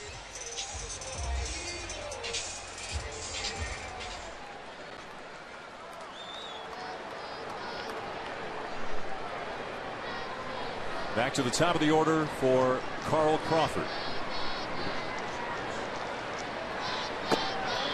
Crawford, a guy who said recently, he was interviewed a lot because they're playing Tampa Bay. He had so many years, and good years in Tampa Bay. Talked a little bit about his Boston experience and said that comparatively, LA is more like Tampa Bay than like Boston. That things are looser, more relaxed in LA, that the fishbowl existence of Boston just didn't really agree with him. In Tampa Bay, of course, and this is before he started getting injured as much, the hamstring problems in recent years. I mean, he holds so many, virtually every record they have. Games and hits and runs and steals and triples. I mean, he was a force for the Devil Rays and then the Rays as they morphed during his time there. He was a force for so many years with that franchise.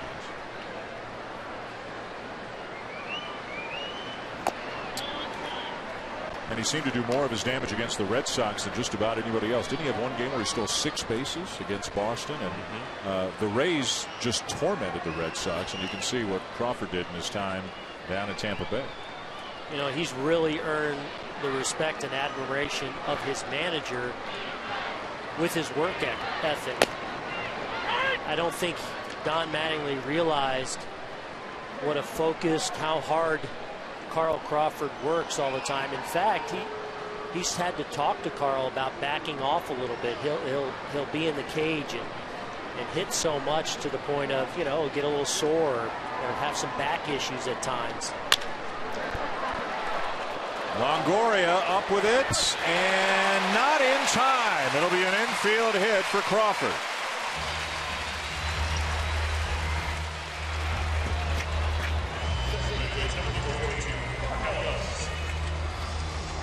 Well, Evan Longoria is one of the best in the business defensively at third base. He goes a long way to get this. I've noticed an extra spring in his step this year that I don't think he had last year with some of the injuries. The only thing that allows Carl Crawford, who's obviously a fast runner, is that he doesn't come up with it clean, so he had to barehand it. And as you can see, Crawford does beat the throw, but Longoria frustrated because that's a play he's been making all year, but he's playing at a very high level defensively.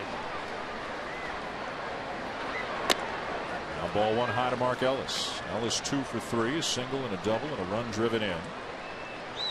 Crawford not the threat he used to be to steal bases. He's got 11 so far this season, has missed some time, just about a month with a hamstring problem. You can see in his career well over 400 stolen bases.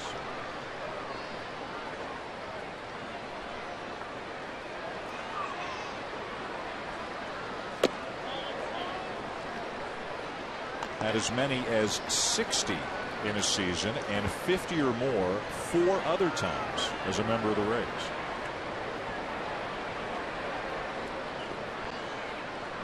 And Lukey's pretty quick to home plate, so if he does decide to go here, he'd have to get certainly gets a good jump. Ellis drives it to deep left and gone.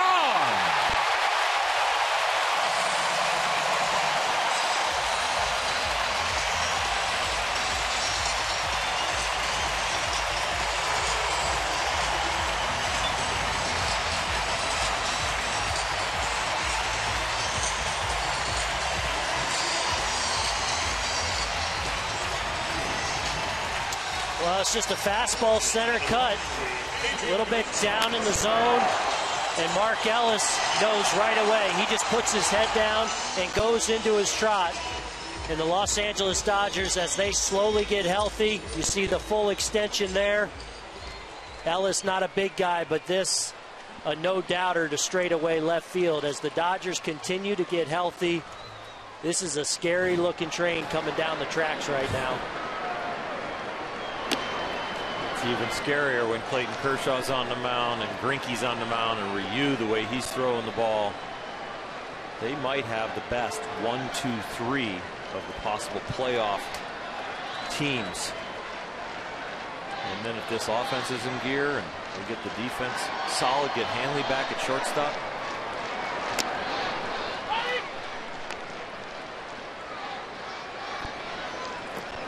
The Dodgers at the moment are 7 games up on Arizona in the National League West after trailing the Diamondbacks by 9.5 and being in last June the 22nd. In less than 7 weeks, they've gone from 9.5 out in last to 7 up in first. Playing over 800 baseball.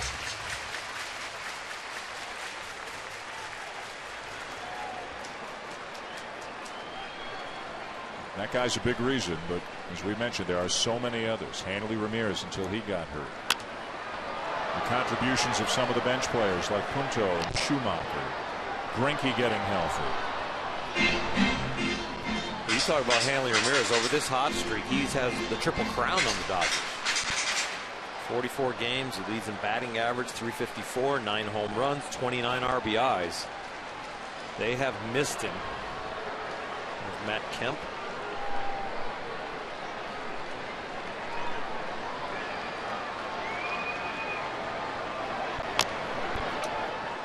And I think in Hanley's case, I think Yasiel Puig has served as perhaps just a little bit of motivation for him.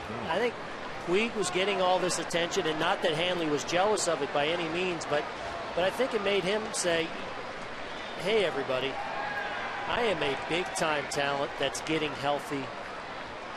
Don Mattingly talks about the taste of the WBC really kind of changing him. And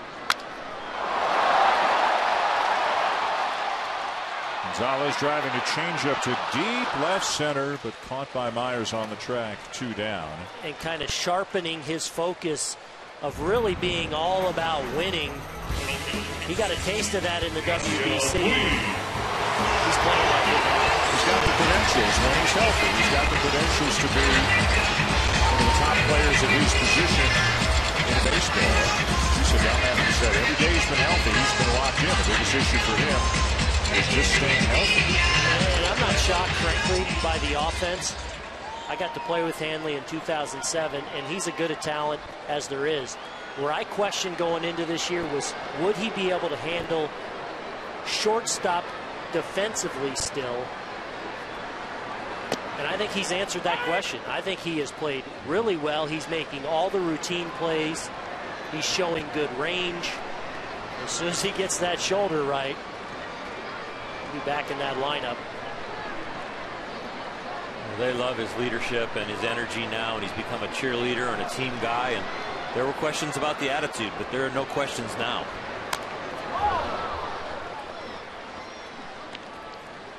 A week ago, suffered an injured right shoulder. This is him pregame, getting some work in, working on his arm. Now, he pinch hit a couple of days ago, which is the Dodgers saying, hey, we don't think this is serious. We don't think he's going to go on the DL, so we're not worried about backdating it or anything like that. And then talking it over with his manager, Don Mattingly, after his workout. They're hoping just a few more days.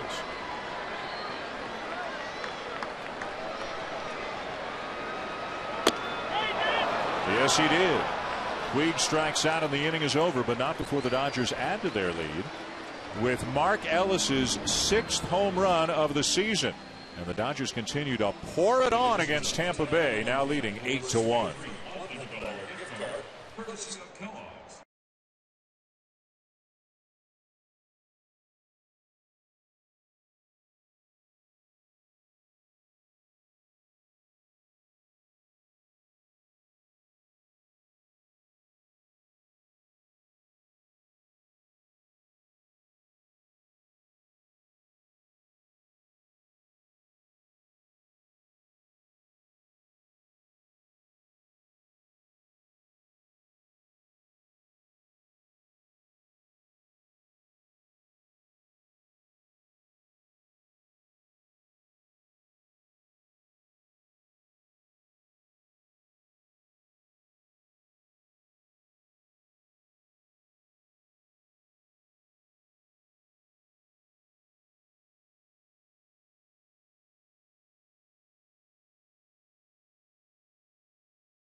By Taco Bell is brought to you by Chase Freedom.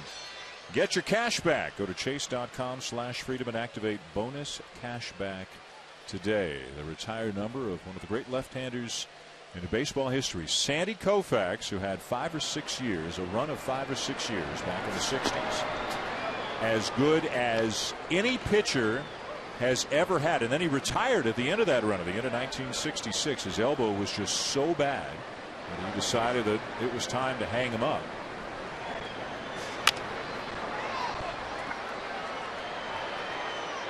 Fly ball into shallow center, and Zobrist has retired one down. In Sandy Koufax's last 5 years, he won 3 Cy Youngs, and 3 of those 5 years struck out over 300 batters, including in 1965, 382 batters.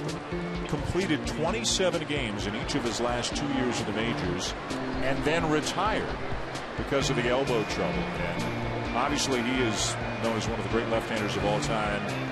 And this left-hander on the mound here tonight, you and I were here about 5 years ago doing a game. Kershaw wasn't pitching. He had just come to the majors. He might have made 1 or 2 appearances. And people were telling us, wait till you see this kid. Yep. He's going to remind you of Koufax. And right away you said, hey, that's slow down. Slow down. Now we can speed back up. So 5 years later, how do you feel about that kind of a statement? You know, the mechanics are even a little bit alike. Yeah. You know, the over-the-top arm angle, the only thing that Sandy did is from the knee below down to the foot, Sandy extended his leg more towards first base. Clayton keeps his foot under his leg. But I'll tell you what, the curveball that Clayton has shown here tonight, the slider that's down in it so hard, and then the overpowering fastball. I think Sandy threw harder, but Clayton's command now at an early age is better than Sandy's was at an early age. Still got a long way to go to be Sandy Koufax, Yes. but he's got a good start. One of the things about Koufax, he was wild his first few years. He didn't become the Koufax that we all knew him to be until about his 6th or 7th year in the majors, when he was older than Kershaw is now. Kershaw came up so polished at such a young age.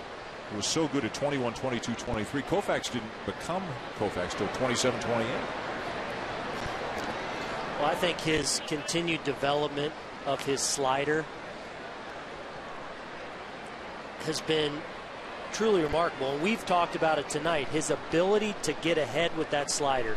We call it a get it in there slider. He can now get back into account with that slider, but we've seen him also be able to put away and make it a wipeout pitch for him as well.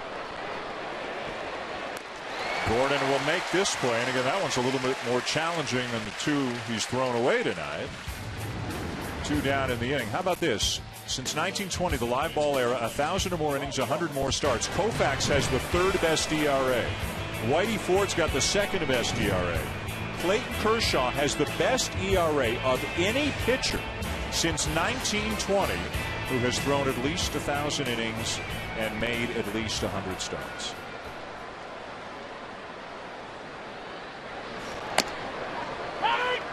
ERA titles, strikeout titles, Cy Young, 2nd in the Cy Young last year. Without R.A. Dickey rising to the top for the 1 year, he'd have 2 already. In line to have another one this year, possibly. Gordon on the money to get Robertson in the inning. 7 strong for the left-hander. 7th inning stretch, 8-1 Dodgers.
from around Major League ballparks today.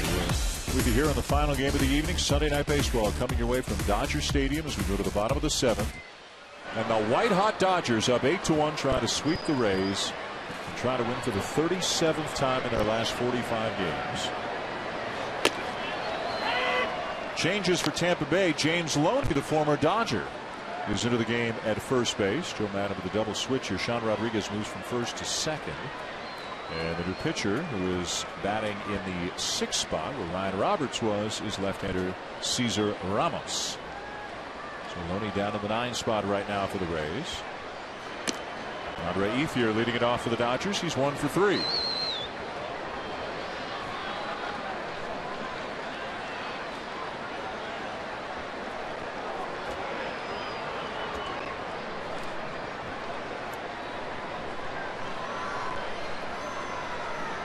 Dodgers, by the way, have 7 games left against the Diamondbacks, the only team that's even reasonably close to them right now. Though Arizona, if the Dodgers win this, Arizona will be 7.5 back. The next 10 games for the Dodgers after tonight are against the Mets, the Phillies, and the Marlins.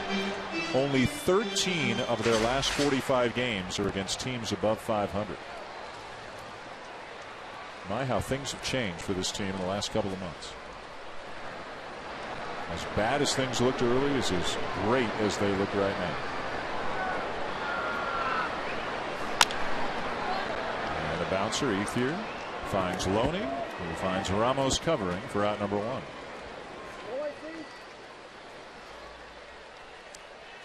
One of the series they'll have against a team above 500 is a game that we'll be back for 2 weeks from tonight. The Red Sox will be here the weekend of the 23rd through the 25th, but you can see everybody else on that list is a sub 500 team. They also have a series at Cincinnati in September. The Reds obviously a very good team, but you can look at the National League and so much can change. Just look back to 2011 when Atlanta let a spot slip away and St. Louis took it, or in the American League when Boston let it slip away, Tampa Bay got it.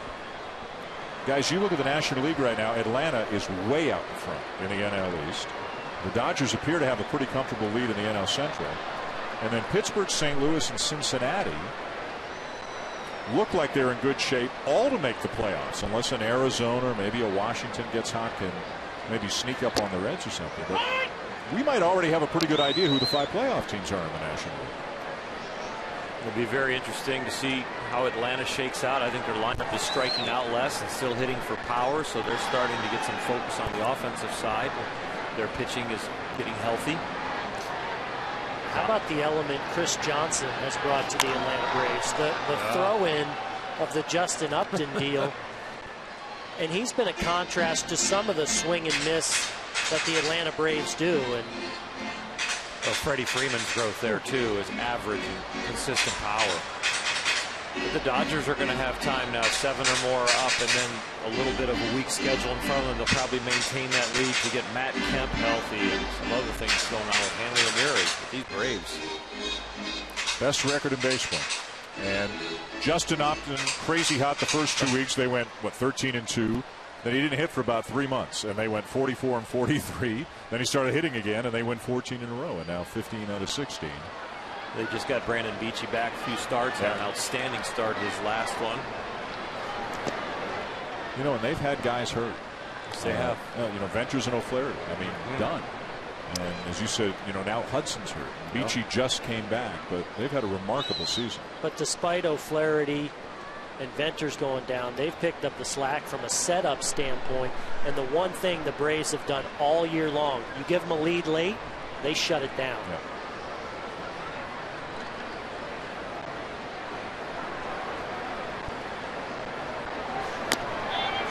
We saw a guy last week, Alex Wood. Who knows how things will turn out and how they'll use him, but he's got a chance one way or the other, or which I think could be a real factor.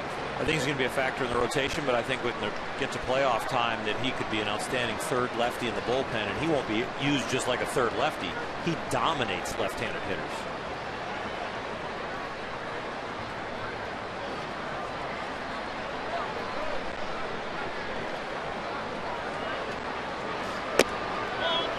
Atlanta, by the way, winning again today, beating the Marlins 9-4. Mike Minor, who's become Really, I think the ace of that staff right now gets the win to go to 12-5. Freddie Freeman, who's having a big year, hit a 3-run homer. Jason Hayward have 4 hits. One note of concern is that Justin Upton left the game in the 5th inning with cramping in his left hamstring. Ball yanked foul.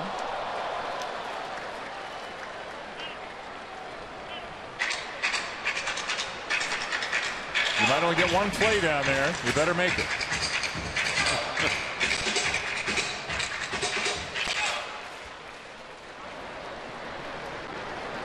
You better pay attention.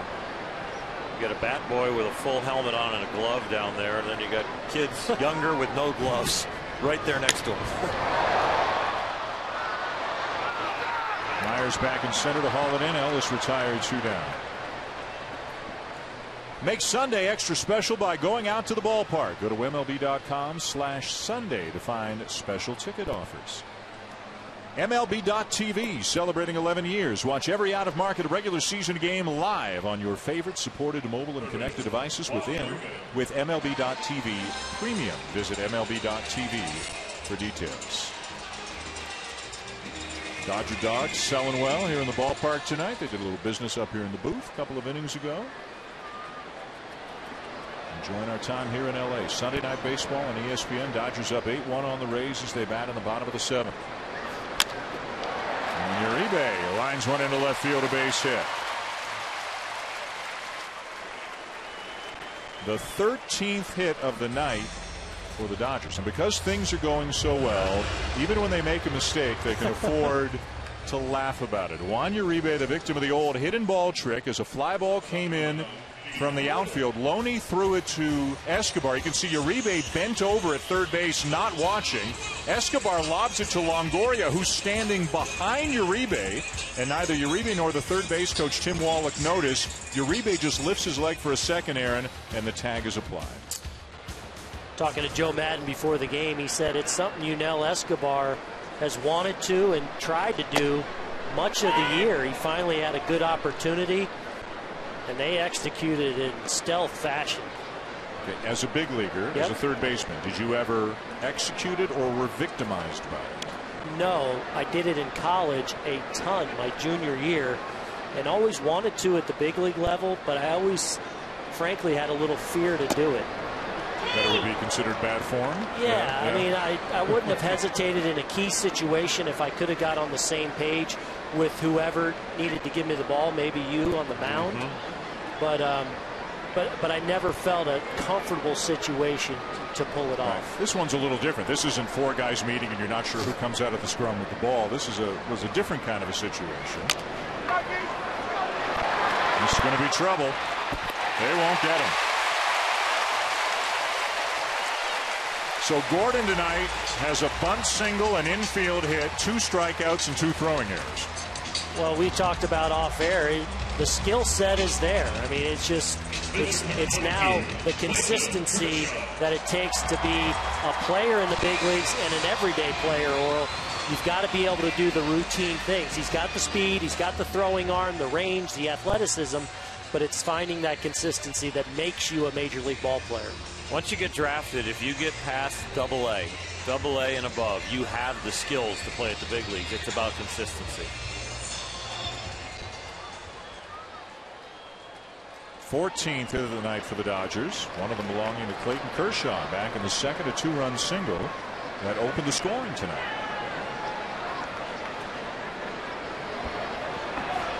You know, we saw the Dodgers talking about it going so well for them that they could kind of laugh things off. They laugh off the Yasiel Puig missed bunt sign.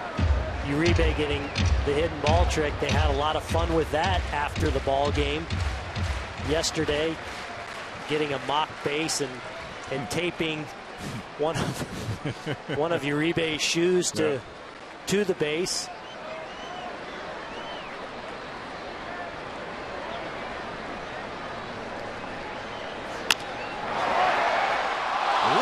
Catch by Longoria to deny Kershaw and end the inning. Here's what Aaron was talking about. When you're winning, everything is funny, even mistakes. And Uribe, well, kind of smiling as Gonzalez laughs at what happened yesterday.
Baseball is presented by Taco Bell. Sometimes you gotta live nice.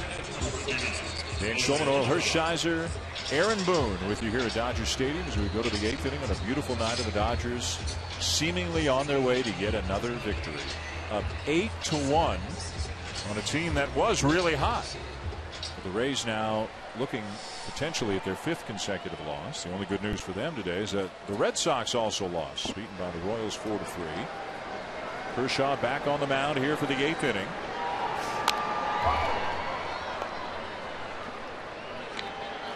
Through 7, Kershaw's given up 1 run on only 2 hits. He has walked 1, struck out 7, and look at that pitch count. 83 pitches, Oral, as he works into the 8th inning. He's been very efficient pitching around the errors, down in the strike zone. Yeah, both batters who reached on an error were immediately erased on a double play. When he first got to the big leagues, it was sporadically wild, effectively wild, and he's continued to work on fewer pitches per batter. And now even the batters are helping him because he's got such good stuff that they want to attack him early and not let him get to his slider and his curveball.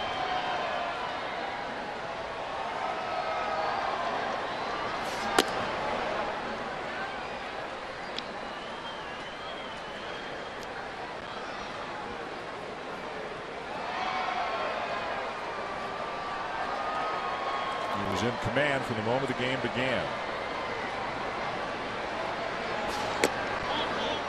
Second walk given up tonight. Well, there's a rarity tonight, but he has really been on his game, and I just absolutely love the delivery. A little bit of quirkiness at the beginning there as he comes to you in the long stride, leveraging the overhand delivery and just driving the ball down, hiding the ball behind himself. And I'll tell you what, the 2 sliders right here that you see that strike people out. And now watch this curveball. This just drops out of the right out of the sky. Longoria doesn't know when to start, way out in front, and then you don't do anything with the slider and the curveball without an exceptional fastball. And he's not only burying it down in there, he's got a little cut on it now.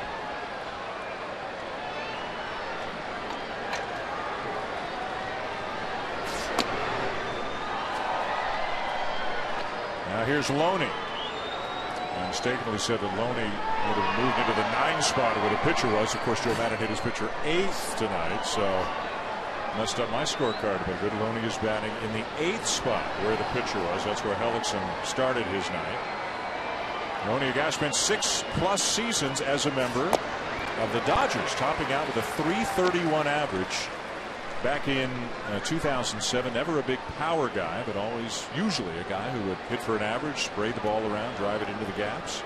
Well, he's gone and resurrected his career with the Tampa Bay Rays, something you hear a lot of guys do. And the one thing Joe Madden knew they were getting from James Loney was an outstanding defensive first baseman, which they really value. Base hit into center. But they've gotten outstanding offensive production from him. Talking to him before the game and seeing how it was for him to come back to Dodger Stadium, and he wasn't sure how he was going to feel, and he's really enjoyed coming back. And I think the fact that he's playing so well makes it nice to come back to your old stomping grounds. A pretty nice hand before this at bat. You see him getting it ready early against Kershaw, gets that foot down early and stays on a pitch out over the plate, head down. The bat stays in that zone a long time, and he's able to fight it off and get it just out of the outstretched hands of D. Gordon. So 2 on, nobody out. The Rays down 8-1, and the batter was Jason Bourgeois, the number 9 hitter and left fielder, who's 0 for 2 on the night. All is quiet in the Dodger bullpen. Comfortable lead, low pitch count.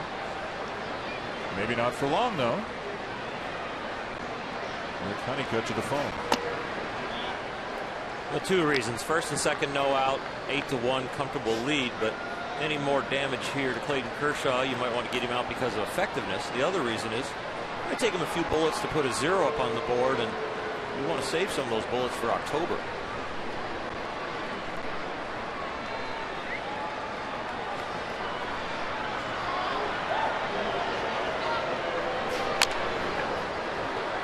Charged by Gordon, and he drops it. And the crowd is on his case right now. assuming the official score feels that he would have had a play at first. And if he charges him with an error, that would be his third error of the game. Second baseman, Sean Rodriguez. Either way, the bases are loaded with nobody out. Well, the ball kicks a little right, but it's just careless. It's just not making sure you secure the ball there. And Kershaw actually showed a little frustration as he kind of rifled the ball towards the dugout to throw it out. Third error committed by Gordon tonight, fourth committed by the Dodgers. And the batter is Sean Rodriguez. Right-hander Ronald Belisario is up in the Dodger pen. Bullpen's really gotten straightened out over the last month and a half or so, beginning with Kenley Jansen doing a great job since he was doing a great job before he became the closer. He's continued to do a great job as the closer. And everybody else is lined up and pitching well in their roles as well.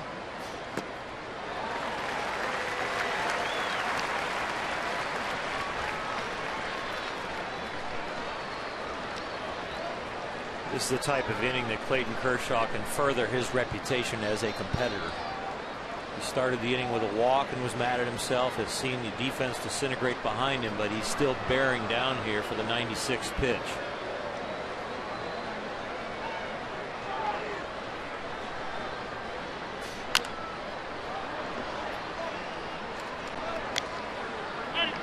We talked to Don Mattingly before the game and talked about Clayton Kershaw and how he had to learn a new language and how Clayton would communicate, because Clayton will never tell him when he wants to come out of a game. He'll tell him I'm okay, he'll tell him I got it, and he'll tell him I can still go out there. And Don's kind of has had to learn to translate and figure out when it is time to get him out, because Clayton will never let him know.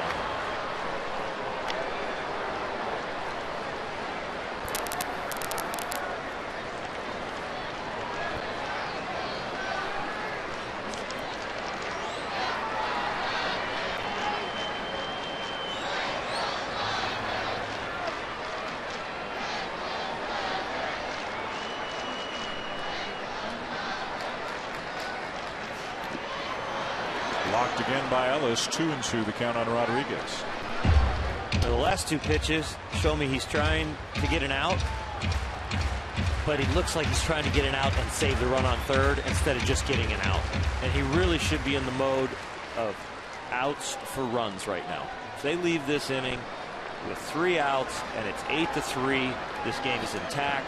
Their ace did a good job, pitched around some errors. They got a good offense. Strikes him out with a fastball for out number 1. Good pitch, went right after him. Said strength against strength, here we go. Couple breaking balls in the dirt, looking for the punch out to save the run on third, but now here we go. I am not going to build this inning anymore. You're going to get a hit, you're going to get it when I throw you a strike with this kind of effort. And Rodriguez is making such a concerted effort to guard against chasing the breaking balls in the dirt that he's really telling himself to keep up. So a great job by Ellis and Kershaw there of going with the hard fastball down in the zone, something Rodriguez was geared to take, and he did.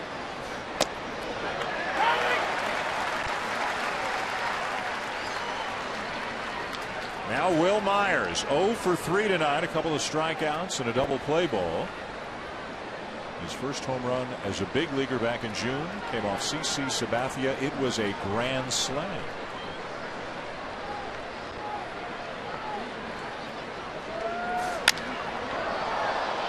Towering fly ball down the left field line. And Crawford makes the catch. Tagging and scoring. Coming in is Lobaton on the sac fly, made it 8-2. That ball kept carrying and carrying, and the security guard, whoever it was down the line, was only about 4 feet behind Crawford, actually in fair territory as that play was unfolding. I mean, that's not exactly where he wanted to be at that moment.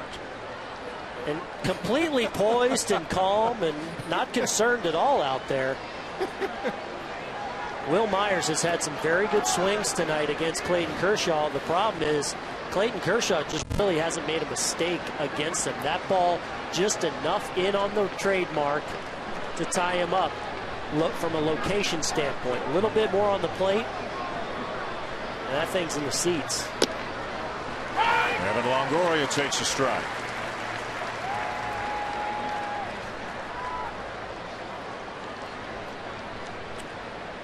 So the best hitters the Rays have: Myers 0 for 3 and a sac fly, 2 strikeouts. Longoria 0 for 3, 2 strikeouts. Zobrist 0 for 3.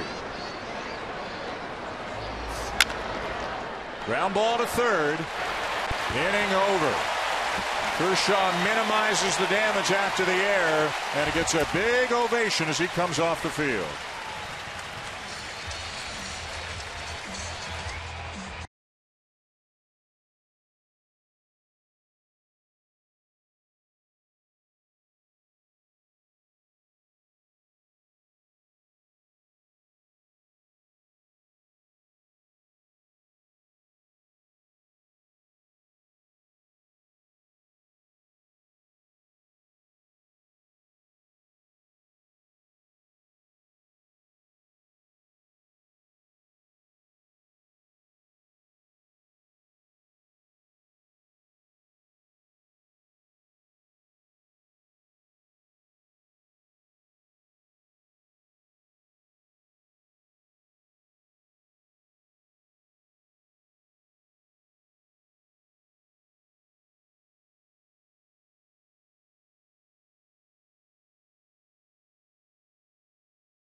By Taco Bell.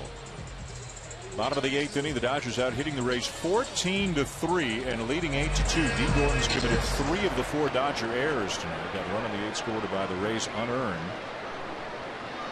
And Clayton Kershaw, as you talked about, Bulldog. I mean, Clayton Kershaw showed his Bulldog out there, did a good job to keep it to just 1 run. He's had a knack throughout his career, his young career, to really be able to rise to the occasion. His competitiveness it's matched by others, but there's nobody that has more. I mean, he competes against himself because he's already outshined the league. Got some handshakes, and I think it's still Belisario outstanding in the bullpen for the Dodgers. So it looks like 8 innings could be all, but could be the end of the night for Kershaw. It's now Carlos Marmol, actually, the former Cub, who was up in the bullpen. Still got the live arm. And Don Mattingly thinks there's a chance if they can. Cubs said this for years, too, but if you can iron out some of the mechanical issues and get him a little bit more consistent, that he can still help them. You can't teach 96.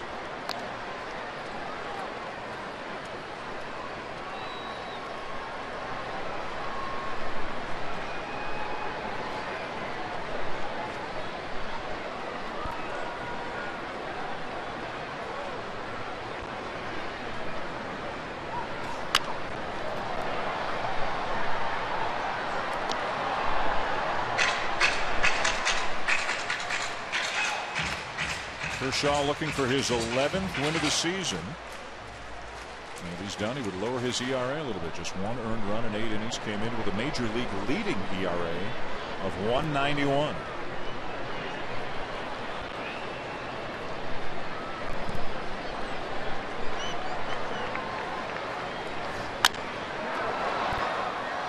Crawford with a fly ball to center. One down. You see that face on Clayton Kershaw. He was just having a laugh with A.J. Ellis, so I don't think he's coming back out. Now he's laughing with Ricky Honeycutt. Mattingly coming over, and he's not asking, he's telling. You're done, big fella. From then on, it was conversation with Nick Punto, a conversation with Schumacher. Now some laughs with some guys. He's relaxed enough with the game face out. Got the batting helmet, but I don't think so. That could be a deke.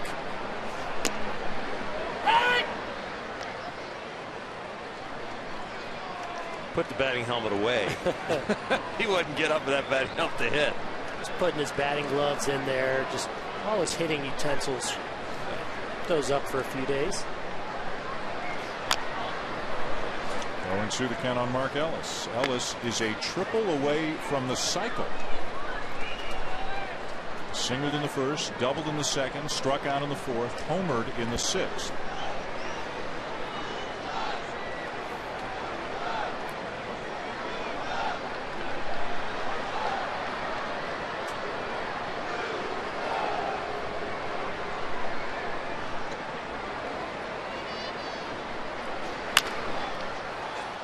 Won't get it here. And 2 down. Good job by Loney with the stretch to keep the foot on the bag, saving Escobar an error.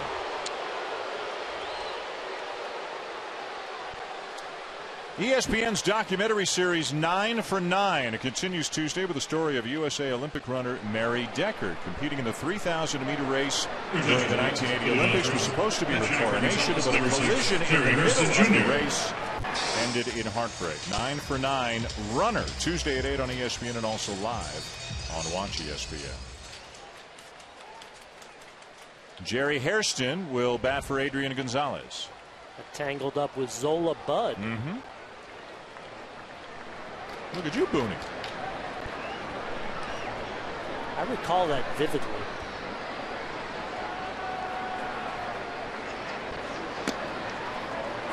Curveball for a strike to Hairston. You got something in common with Jerry Hairston. Right? There are three-generation families in baseball, right? Yes, I think that's correct. The Bells. The Bells, the Boones, and the Hairstons. Yep. The race for 4 is on. Good luck. So, Brandon, you better be out throwing the ball against the wall right now. That's right. Not enough pressure already on him, Dan. Thanks a lot.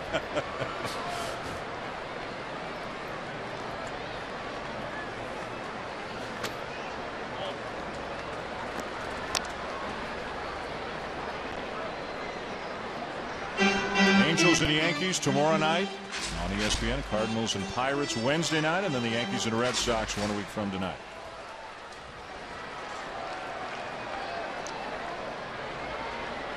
Pirates, who have had such an incredible season, got swept by Colorado this weekend, beaten 3-2 today.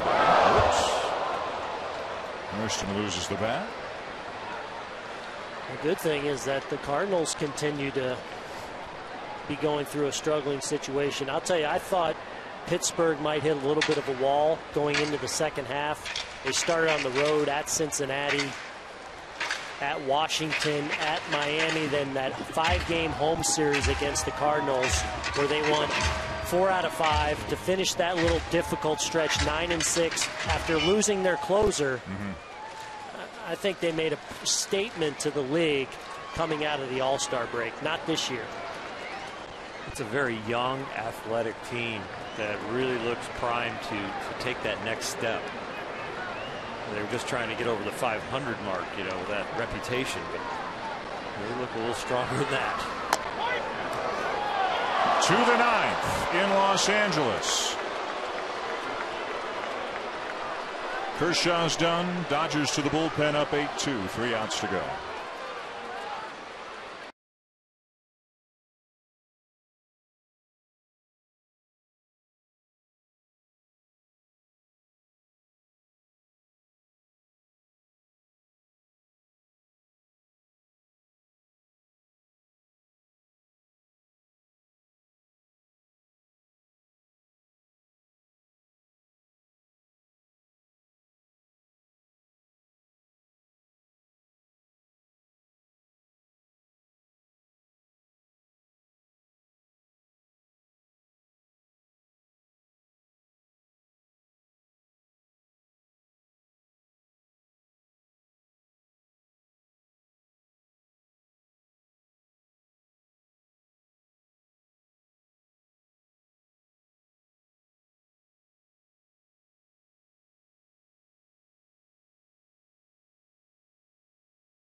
Aaron Boone, Sunday Night Baseball on ESPN. And the Dodgers with an 8-2 lead, 3 outs away from a sweep of Tampa Bay. Couple of changes. Jerry Hairston Jr. after pinch hitting for Adriano Gonzalez will stay in the game at first base. Had an animated argument with home plate umpire Doug Eddings, but managed to stay in the game, so he's out there defensively. And Carlos Marmol is on to work tonight after 8 outstanding innings by Clayton Kershaw tonight. Marmol, the former Cub who was designated for assignment by Chicago near the end of June, acquired by the Dodgers, spent a couple of weeks down in the minors, and now he is up here making his 7th appearance as a Dodger. He's given up 4 earned runs on 9 hits and has walked 6 in just 6 innings of work, so the issues have followed him here. Well, they are working really hard on his mechanics, trying to get his lower half involved, to get him moving towards the plate, getting more consistent. They love the fact that he throws mid-90s still. Don Mattingly talked about a couple of these guys in the bullpen that they'd love to get up the tunnel 5-6 positive outings in a row to get their confidence back. You not only come to a new organization, but let them experience some positive stuff. And hoping that bit of a change of the scenery is part of the equation. Don talked about he really thinks Carlos likes the situation here, likes being here in Los Angeles, and he's got the freedom of not pitching him in real high-pressured situations to build that confidence. At number 1. Well, the story of the night tonight, the outstanding work of Clayton Kershaw. 8 innings, 2 runs, only 1 of them earned on just 3 hits, and a 2-run single that opened the scoring in the 2nd inning. An easy choice tonight as the Chevrolet player of the game.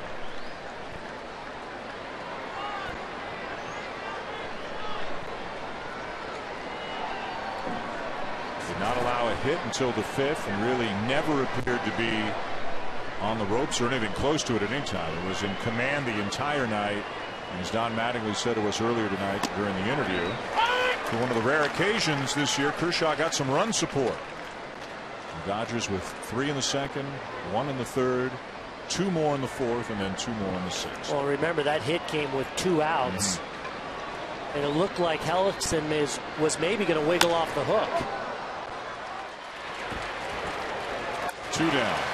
In fact, 5 of the 8 runs the Dodgers scored tonight came with 2 outs.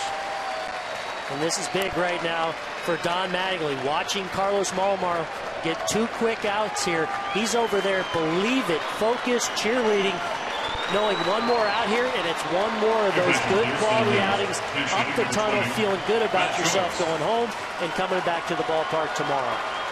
I love some things I'm seeing out of him. I know the Dodger dugout is too. He's made some nice changes. Got some positive things going on in his future. Matt Joyce will pinch hit.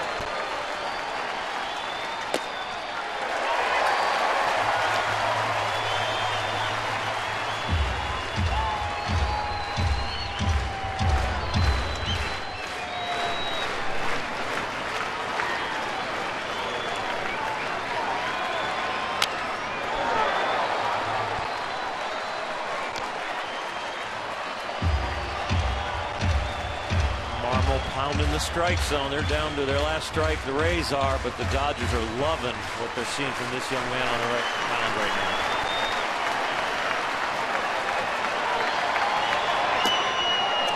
Well, Oral, that's just something you didn't see in Chicago. You didn't see a guy that would throw back-to-back fastballs located on the outside corner. It was spray the fastball and lean on the slider and hope he got chases because of the deception. And this remarkable run the Dodgers are on continues.